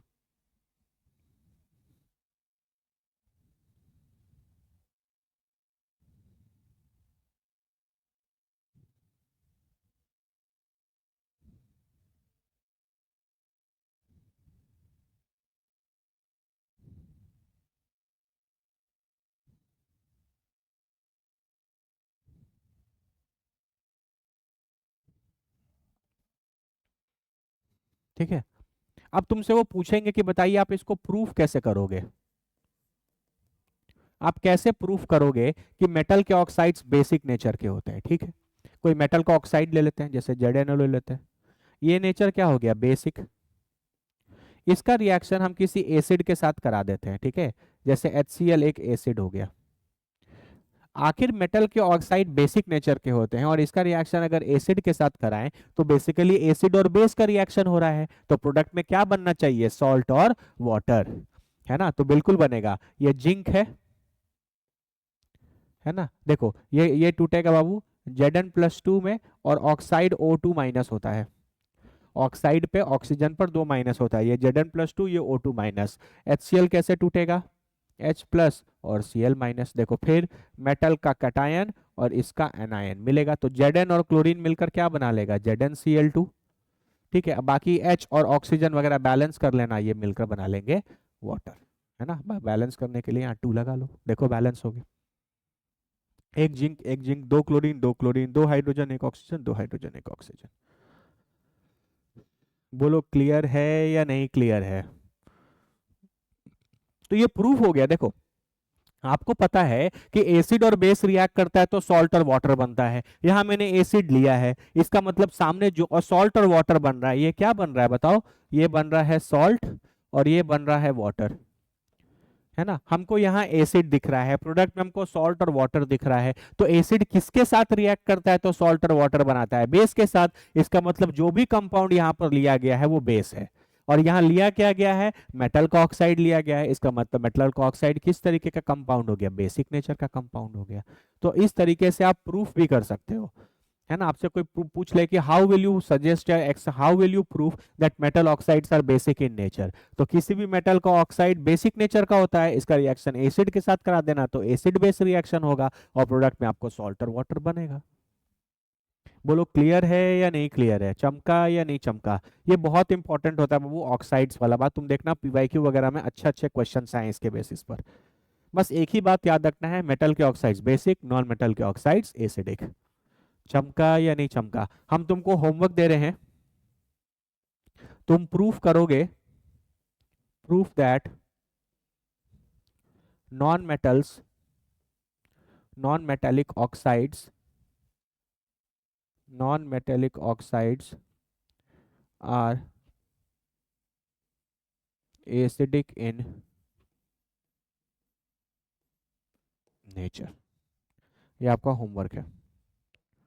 हम चाहते हैं कि कमेंट बॉक्स में सारे बच्चे एक ऐसा रिएक्शन लिखें जो ये बात प्रूव करे कि नॉन मेटल के ऑक्साइड्स एसिडिक नेचर के होते हैं। जैसे ने मेटल के ऑक्साइड्स का रिएक्शन एसिड के साथ कराया, अब नॉन मेटल के ऑक्साइड्स तो खुद एसिडिक हैं, तो उसका रिएक्शन आप किसी बेस के साथ कराना तो प्रोडक्ट में फिर आपको सॉल्ट और वाटर मिलेगा, है ना। हम चाहते हैं आप एक ऐसा रिएक्शन खुद से लिखें, है ना। I want each and every student who is watching this video to comment and answer for this question, है ना। हम चाहते हैं कि आप कमेंट करिए इस क्वेश्चन को, कमेंट कीजिए इसके आंसर को कमेंट बॉक्स में।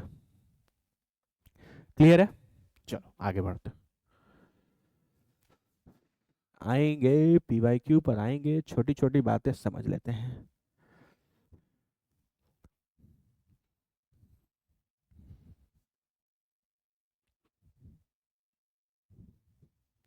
थोड़ा समझेंगे इसको क्या है ये।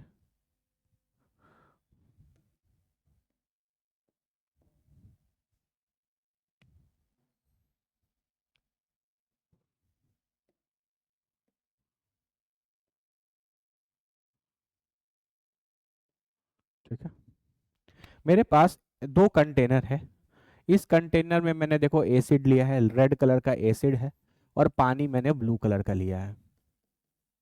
मेरा मेन मोटिव क्या है, हम एसिड और पानी को मिलाना चाहते हैं। क्या करना चाहते हैं, एसिड और पानी को आपस में मिलाना चाहते हैं, ठीक है।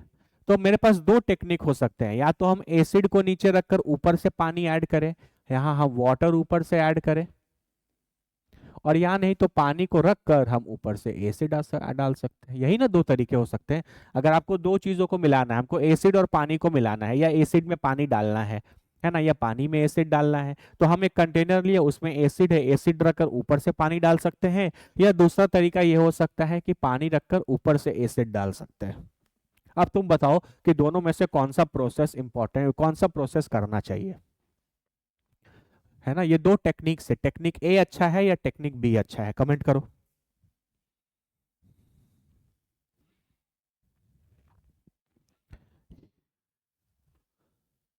बताओ दोनों में से कौन सा टेक्निक अच्छा है, अरे यार। आह, आह,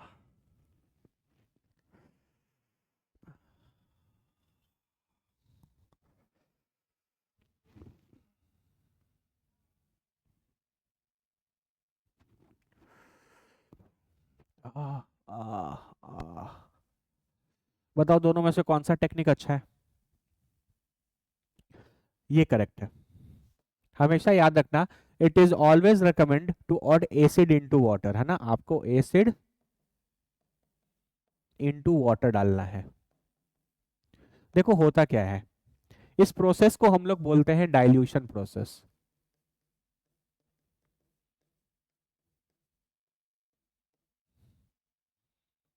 क्या बोलते हैं बोलो।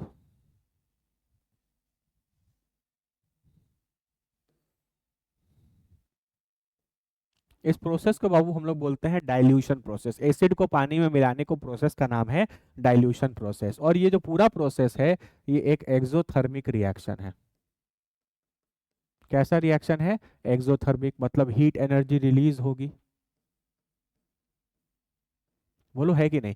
मान लो हम एक्सपेरिमेंट कर रहे हैं, एक्सपेरिमेंट किए और हम ये वाला टेक्निक अपनाए, है ना, मैंने नीचे पानी लिया और ऊपर से एसिड डाला, तो जो भी हीट रिलीज होगी यहाँ पर, ध्यान से समझना, जो भी हीट रिलीज होगी वो हीट एनर्जी कहाँ रिलीज होगी? इनसाइड वाटर, पानी के अंदर रिलीज होगी। बोलो, इनसाइड वाटर, पानी के अंदर वो हीट एनर्जी रिलीज होगी। और पानी के अंदर हीट रिलीज होगी, आपको तो पता ही है कि पानी का काम तो अब आग बुझाने के लिए करते ही हैं, तो जो हीट एनर्जी रिलीज होगी वो पानी के अंदर रिलीज होगी, तो इसलिए आपको उससे कोई हार्म नहीं पहुंचेगा। लेकिन अगर आपने ये वाला प्रोसेस अपनाया, है ना, तो इस बार जो हीट रिलीज होगी, इस बार जो हीट रिलीज होगी वो इनसाइड एसिड रिलीज होगी, है ना। और एसिड कभी नहीं डाला, कहीं आग लगा है तो और एसिड नहीं फेंका जाता, एसिड डाल दोगे तो ये रिएक्शन और एक्सोथर्मिक हो जाएगा और इतना ज्यादा यहाँ से हीट रिलीज होगा कि ये आपको यहाँ पर बर्नआउट कर सकता है, जला सकता है। है ना, मतलब कोई पागल आदमी एसिड रखकर ऊपर से अगर उसमें पानी डाल रहा है, तो जैसे ही वो उसमें पानी डालेगा तो हीट एनर्जी रिलीज होगी, और वो हीट एनर्जी इस बार पानी में नहीं एसिड के अंदर रिलीज होगी। ओवरऑल इफेक्ट ऐसा आएगा कि इतनी ज्यादा हीट एनर्जी रिलीज होगी कंटेनर से बाहर कि अगर आप बाहर एक्सपेरिमेंट कर रहे हैं तो आपका हाथ जल सकता है, आपका मुंह जल सकता है। इसीलिए हमेशा रिकमेंड किया जाता है कि नीचे पानी रखकर उसमें ऊपर से एसिड डालिए, नीचे एसिड रखकर ऊपर से पानी नहीं डालिए। ये रॉन्ग टेक्निक है, ये राइट टेक्निक है। क्यों? क्योंकि ये जो डाइल्यूशन प्रोसेस है ये एक एक्सोथर्मिक प्रोसेस है, और एक्सोथर्मिक प्रोसेस में हीट एनर्जी रिलीज होगी, तो अच्छा है कि सारा हीट एनर्जी पानी के अंदर रिलीज हो, तो ये आपको किसी भी तरीके से कोई हार्म नहीं पहुंचाएगा। ठीक है, तो ये याद रखना। ये रेकमेंड करते हैं, ये recommend acid into water recommend है, water into acid is not recommended. ठीक है, हाथ पैर जलाना है तो ये वाला टेक्निक अपनाइएगा। क्लियर है? अच्छा, अब इसका रिएक्शन क्या है ये भी देख लेते हैं थोड़ा। इसका रिएक्शन क्या है ये भी देख लिया जाए। रिएक्शन क्या है बाबू? देखो, आपके पास वाटर है और आप इस वाटर में कोई एसिड डाल रहे हो, तो एसिड का कैरेक्टरिस्टिक क्या होता है? H+। कहीं पे भी अगर H+ लिखा हो इसका मतलब वो एसिड है, तो ये दोनों मिलकर बना लेंगे, देखो ना, H2O, दो हाइड्रोजन एक हाइड्रोजन मिलकर तीन हाइड्रोजन हो गया। ऑक्सीजन तो एक ही था और एक पॉजिटिव चार्ज आया तो H3O+, इसको बोलते हैं हाइड्रोनियम आयन। ठीक है, तो ये इसका एक्सपेरिमेंट वाला पार्ट हो गया कि कैसे करना चाहिए, प्रोसेस हो गया, प्रोसेस का प्रॉपर्टी हो गया, और ये हो गया प्रोसेस का रिएक्शन। कि जब आपके पास कोई, जब आप वाटर रखे हो, वाटर में एसिड ऐड कर रहे हो, देखो वाटर रखा है और वाटर में एसिड ऐड कर रहे हो, तो वाटर मतलब H2O, एसिड मतलब H+, हर एक एसिड के पास H+ रहता है, तो वाटर जब एसिड में मिलेगा तो H3O+ बनेगा। देखो H2O, दो हाइड्रोजन एक हाइड्रोजन मिलकर तीन, एक ऑक्सीजन ऐसा और एक पॉजिटिव चार्ज, इसको बोलते हैं हाइड्रोनियम आयन। तो जब कभी भी आप वाटर में एसिड ऐड करेंगे, वाटर और एसिड को मिलाएंगे, तो इस आयन का फॉर्मेशन होगा, फॉर्मेशन ऑफ हाइड्रोनियम आयन। ठीक है, this completes your acids and bases. मैंने फुल डिटेल में आपको पूरी चीजें पढ़ा दी, है ना, यहां से देख लीजिए। इंडिकेटर्स, ये चीजें, पीएच को हमने फुल डिटेल में किया, पीएच के सारे कॉन्सेप्ट्स हमने डिटेल में कवर कर लिए। उसके बाद केमिकल प्रॉपर्टीज, रिएक्शंस। अब हम फिर से बोल रहे हैं, ये सोडियम जिंकेट वाला रिएक्शन इस बार बोर्ड एग्जाम में पक्का से याद करके जाना अच्छे से। ठीक है, reaction of metal with base, ये मेटल है ये बेस है, रिएक्ट करके, ये सिर्फ यही एक आएगा तो यही आएगा, यकीन मानो, अगर आएगा तो यही एक रिएक्शन आएगा, क्योंकि यही एक रिएक्शन अकॉर्डिंग टू एनसीईआरटी आपके सिलेबस में है। ठीक है, फिर न्यूट्रलाइजेशन रिएक्शन, ये प्रॉपर्टी बहुत अच्छे से ध्यान रखना। मेटल के ऑक्साइड्स बेसिक नेचर के होते हैं, नॉन मेटल के ऑक्साइड्स एसिडिक नेचर के होते हैं। मैंने मेटल ऑक्साइड्स के लिए प्रूफ कर दिया है, नॉन मेटल ऑक्साइड्स के लिए आप एक ऐसा रिएक्शन लिखेंगे जो ये बात को प्रूफ कर सके। आप कमेंट बॉक्स में कमेंट भी करना है।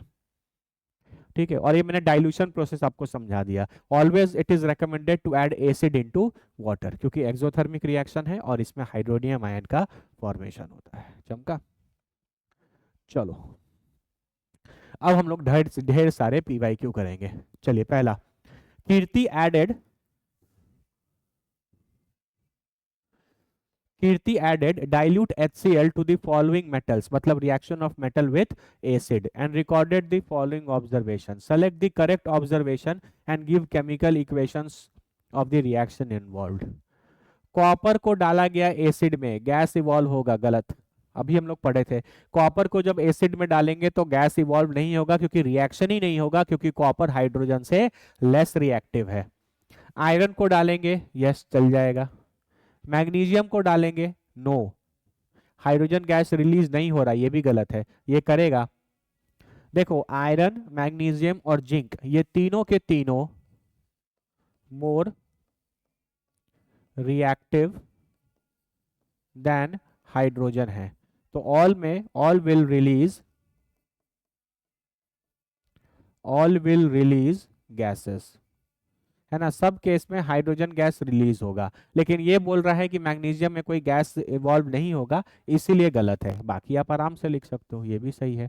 तो करेक्ट है आपका बी एंड डी। बी और डी आपके ऑप्शंस गलत है, बाकी रिएक्शंस आप लिख सकते हो खुद से। कुछ नहीं, मेटल है, एसिड है, रिएक्ट करके सॉल्ट और हाइड्रोजन गैस रिलीज होगा।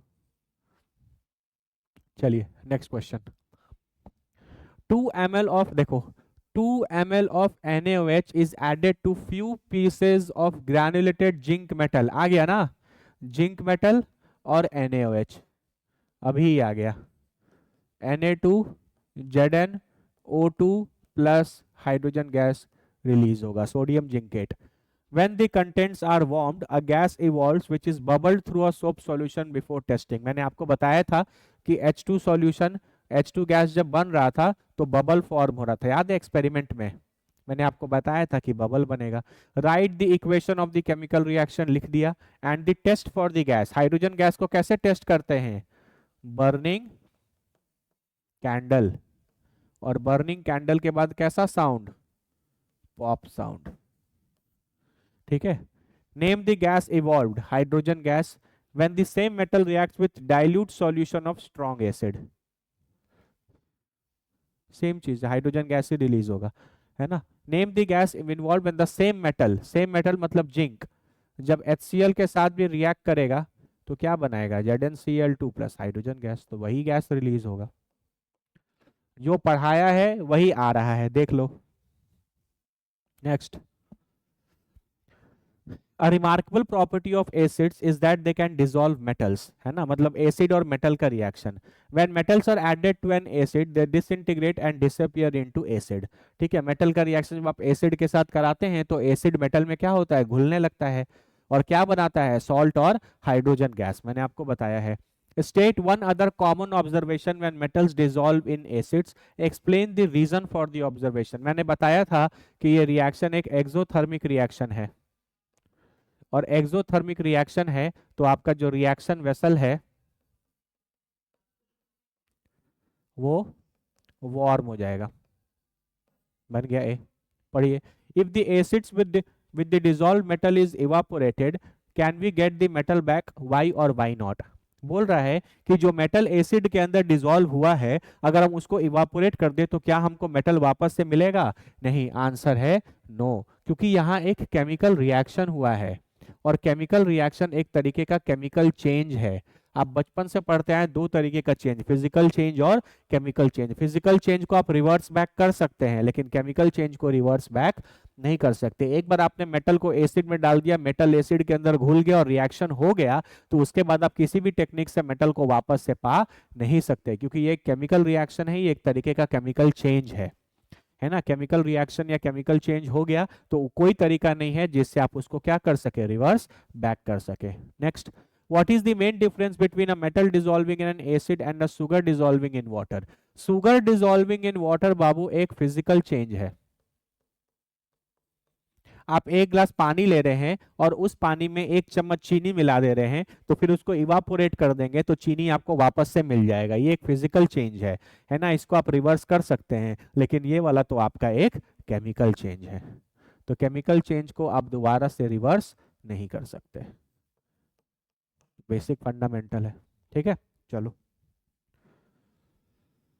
State the reason for the following. Tap water conducts electricity whereas distilled water does not। Tap water में बाबू, टैप वाटर मतलब जो नल वाला पानी है, इसमें आयंस प्रेजेंट रहते हैं, है ना, और आयंस प्रेजेंट होने के कारण ये इलेक्ट्रिसिटी कंडक्ट करता है। सिंपल सा बात है, कंडक्ट इलेक्ट्रिसिटी, है ना, जबकि डिस्टिल्ड वाटर में do not have ions. Next, dry HCl gas does not turns blue litmus red. याद है, जब आप किसी एसिड में ब्लू लिटमस को डालते हैं तो वो रेड कलर का हो जाता है। तो dry HCl does not turns blue litmus whereas dilute HCl does. देखो, जब आप ड्राई HCl लेते हो तो dry HCl do not give H plus ions.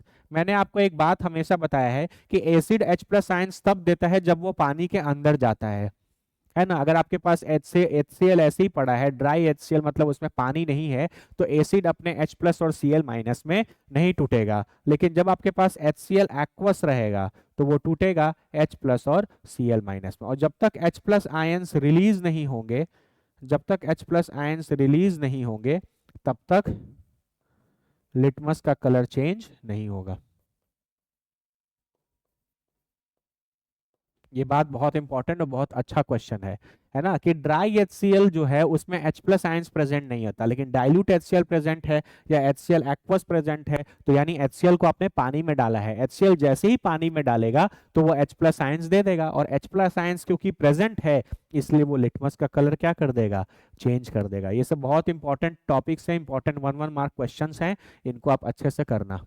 Next देखो, during summer season, a milkman usually adds a very small amount of baking soda to fresh milk। देखो, summer season में, है ना, ये मिल्क है, मान लो यहाँ मिल्क है, और आप इसमें बाहर से क्या डाल रहे हो, बेकिंग सोडा। बेकिंग सोडा क्या होता है, NaHCO3। आपको याद होगा, मैंने पिछले क्लास में पढ़ाया था, ये एक बेसिक सॉल्ट है। ये कैसा सॉल्ट है, बेसिक सॉल्ट, है ना। तो समर सीजन में मिल्क जो होता है वो थोड़ा सा एसिडिक नेचर का हो जाता है, थोड़ा खट्टापन आ जाता है मिल्क में।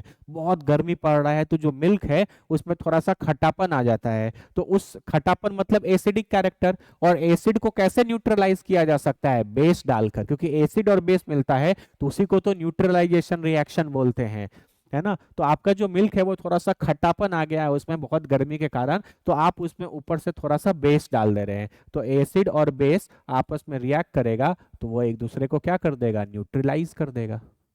इसीलिए बेकिंग सोडा डाला जाता है। बोलो क्लियर है या नहीं क्लियर है। इसके चारों क्वेश्चंस बाबू बहुत, चारों पांचों क्वेश्चंस इसके बहुत अच्छे हैं। ठीक है, 2015 में आया है, लेकिन 1 1 मार्क का क्वेश्चन ये फिर कभी भी आ सकता है, ये बहुत इंपॉर्टेंट है, याद रखना। समर के सीजन में जो दूध वाला है वो थोड़ा सा बेकिंग सोडा इसलिए डालता है क्योंकि आपका दूध में जो खट्टापन नेचर है, वो एसिडिक नेचर जो है वो अपने बेस से उसको न्यूट्रलाइज कर देगा। आपको खट्टा दूध बेचेगा तो आप खरीदोगे क्या। Next, ammonia is a base but does not contain hydroxyl group. देखो, हम लोग बेस की प्रॉपर्टी ये पढ़े हैं कि बेस हमेशा हमको OH माइनस आयंस देता है, लेकिन एमोनिया NH3, NH3 जो है वो कोई NH3 बेस है, लेकिन इसके पास कोई OH माइनस आयन नहीं। इसको कैसे एक्सप्लेन करोगे। तो NH3 को बाबू जब आप पानी में डालोगे तो पानी कैसे टूटेगा, H प्लस में और OH माइनस में। एमोनिया इस H प्लस को खा जाएगा, तो देखो NH3 एक H जाएगा तो NH4 हो जाएगा और एक प्लस, और बगल में क्या आ जाएगा, OH माइनस। तो एमोनिया पानी में जाने के बाद एमोनियम आयन, इसको बोलते हैं एमोनियम आयन। क्या बोलेंगे, एमोनियम आयन। और ये OH माइनस रिलीज करता है। इसी चीज के कारण हम लोग एमोनिया को बेस बोलते हैं। इसके पास बेस नहीं होता, लेकिन जैसे ही अमोनिया को पानी में डिसॉल्व किया जाता है तो OH माइनस आयंस लिबरेट हो जाता है, जिसके कारण पूरा का पूरा सॉल्यूशन बेसिक हो जाता है। कहीं पे भी अगर OH माइनस आयन आएगा तो वो चीजें बेसिक हो जाएंगी। ये वेरी इंपॉर्टेंट, VBI। ये क्वेश्चन बाबू बहुत बहुत इंपॉर्टेंट है। इस यहाँ पे मैंने जो जो कॉन्सेप्ट्स आपको बताए हैं, इन सारे कॉन्सेप्ट्स को आप अच्छे से अपने कॉपी में लिखिए और उसको बार बार रिवाइज करिए। बोलो क्लियर है क्या? ठीक है, एमोनिया के पास कोई OH माइनस आयंस नहीं है, लेकिन जैसे ही एमोनिया को पानी में घोलोगे ये पानी का H प्लस अपने पास खींच लेगा और OH माइनस आयंस बच जाएगा। तो OH माइनस आयंस आ जाने के कारण आपका जो कंपाउंड है वो बेसिक हो जाएगा।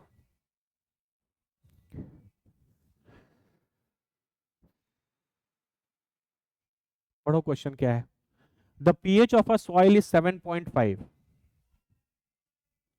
ठीक है, the pH of a soil is 7.5 while that of soil B is 4.5. Which of the two soils A or B should be treated with powdered chalk powdered chalk to adjust its pH and why? बताओ बताओ बताओ। बहुत अच्छा question है ये, soil के pH पे question है।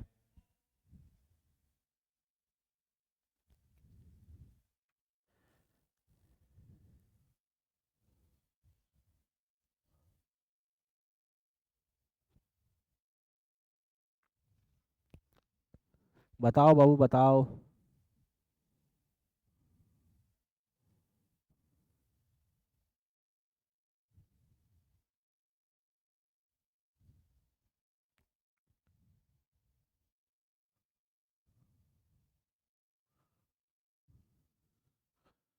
बताओ आंसर बताओ क्या आएगा।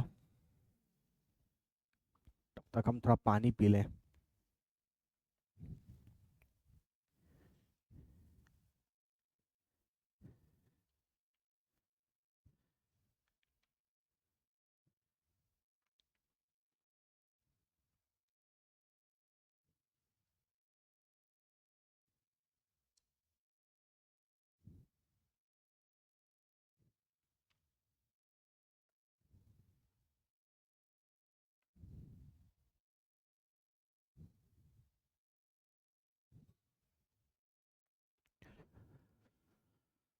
देखो, सॉइल ए है, सॉरी, सॉइल ए है, इसका पीएच 7.5 है, और सॉल्ट बी सॉइल बी है, इसका पीएच 4.5। मतलब ये एसिडिक है और ये बेसिक है। ये नहीं होना चाहिए, सॉइल आपका बहुत ज्यादा एसिडिक नहीं होना चाहिए। इसलिए आप किसको ट्रीट करेंगे, दोनों, ये तो बेसिक ही है, कोई दिक्कत नहीं। ये एसिडिक है, सॉइल आपका बहुत ज्यादा एसिडिक नहीं होना चाहिए। अगर सॉइल आपका बहुत ज्यादा एसिडिक है तो उसमें फसल से उपजाऊ अच्छा नहीं होगा। तो और जो आपका चॉक पाउडर जो है बाबू, चॉक पाउडर जो है वो बेसिक इन नेचर होता है। ठीक है, तो ये एसिडिक है, ये बेसिक है, दोनों को आपस में ट्रीट कर दोगे तो न्यूट्रलाइज हो जाएंगे। क्योंकि एसिड और बेस आपस में रिएक्ट करते हैं तो सॉल्ट और वाटर बनाते हैं, वो न्यूट्रलाइजेशन रिएक्शन हो जाता है। इसीलिए आप सॉइल बी को ट्रीट करोगे क्योंकि उसका नेचर एसिडिक है, और चॉक पाउडर के साथ ट्रीट किया जाएगा क्योंकि ये एसिडिक है, और चॉक पाउडर क्या होता है, बेसिक। एसिड और बेस मिलेगा तो न्यूट्रलाइज हो जाएंगी चीजें। Name the chemical which is injected into the skin of a person during an ant sting and during a nettle leaf sting. अरे वो एंट वैंट का स्टिंग में हमेशा बाबू फॉर्मिक एसिड आता है। Formic acid, HC double bond OH, है ना। ये एंट स्टिंग वगैरह का क्वेश्चन जब भी आए तो फॉर्मिक एसिड टिक मार देना। ठीक है, चलो।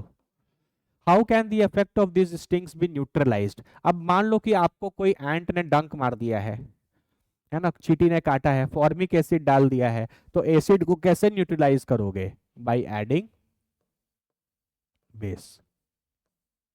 कोई भी बेस जहां पर वो काटा है उसके ऊपर वहां पर कोई भी थोड़ा सा बेस गिरा दोगे तो वो एसिड और बेस आपस एक दूसरे को क्या कर देंगे, न्यूट्रलाइज कर देंगे।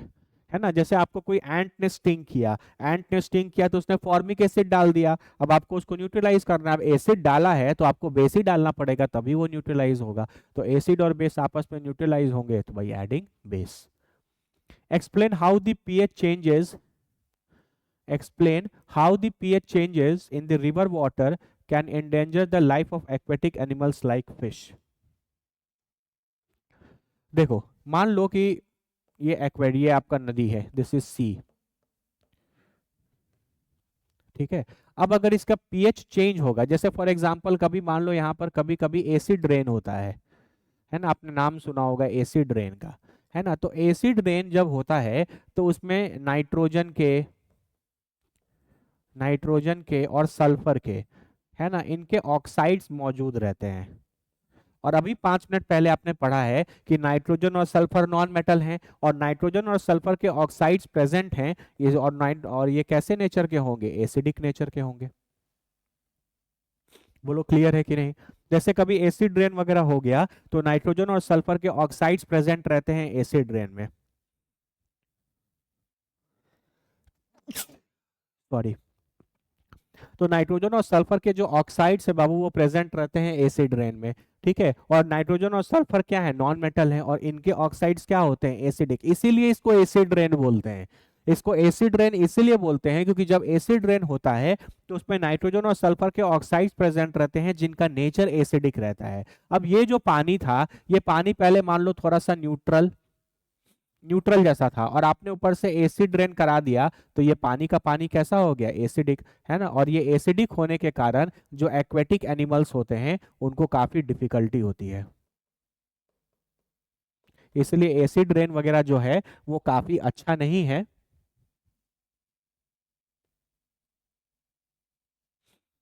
ठीक है। एसिडिक रेन वगैरह जो है वो काफी अच्छा नहीं होता एक्वेटिक लाइफ के लिए। एक और रीजन है, जैसी पीएच चेंज होता है ना, तो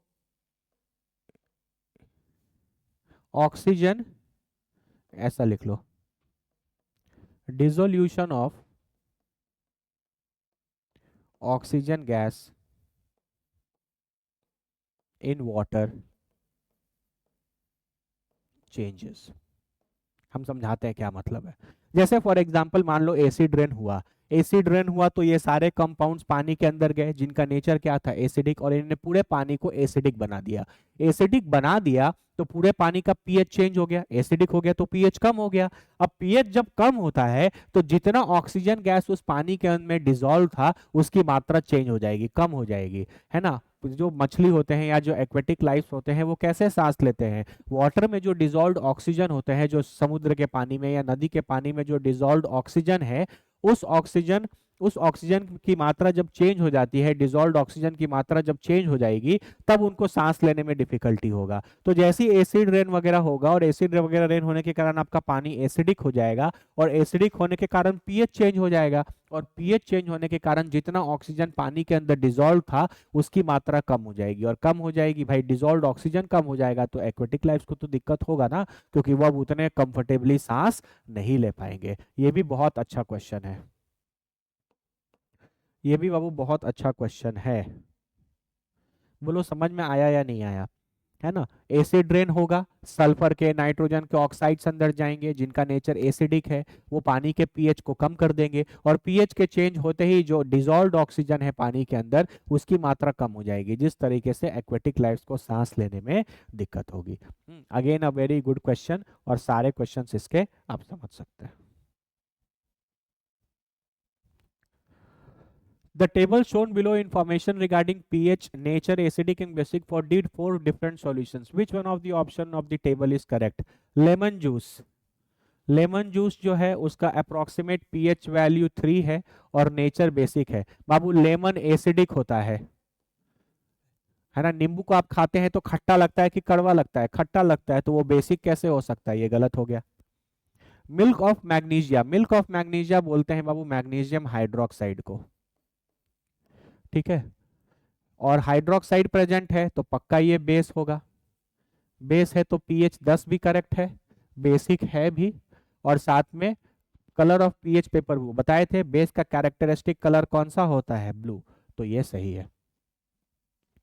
गैस्ट्रिक जूस भी बाबू आपका एसिडिक है, ठीक है, रेड 6 एसिडिक, ये भी सही हो सकता है।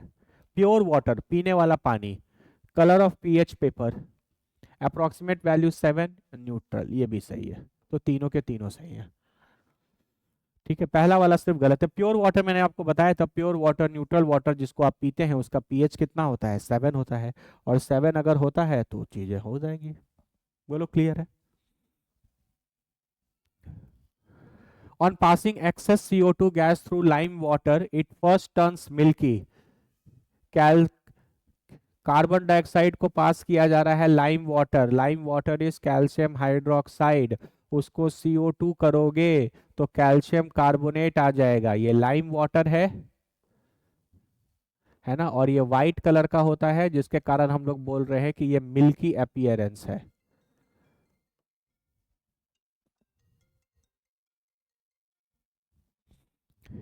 ठीक है। एंड देन बिकम्स कलरलेस, ये देखो, first turns milky and then becomes colourless. Explain why, मैंने आपको बताया था कि अगर आप एक्सेस CO2 पास कर दोगे, एक्सेस CO2 पास कर दोगे,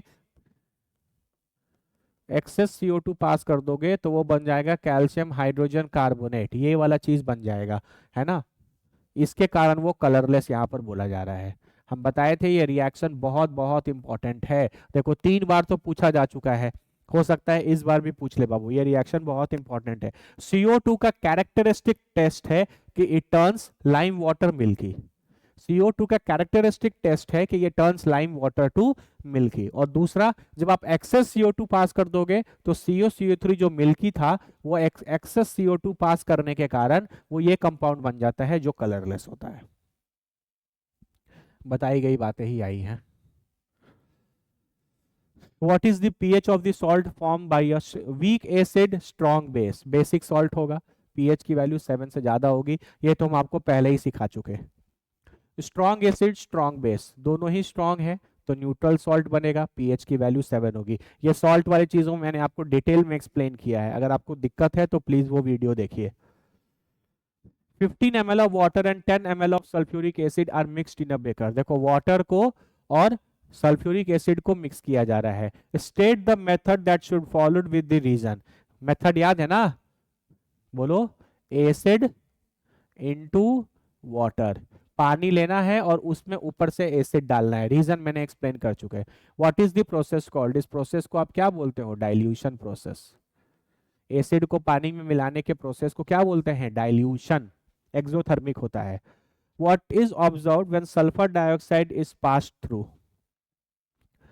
water, lime water and chemical reaction. मेरे हिसाब से आप आराम से कर सकते हो। Sa2 का रिएक्शन वाटर के साथ और SO2 का रिएक्शन लाइम वाटर मतलब कैल्शियम हाइड्रोक्साइड के साथ, है ना। आराम से आप इनको कर सकते हो, चैप्टर 1 के रिएक्शन है सारे। The soil field is highly acidic, soil का जो फील्ड है वो काफी एसिडिक हो गया।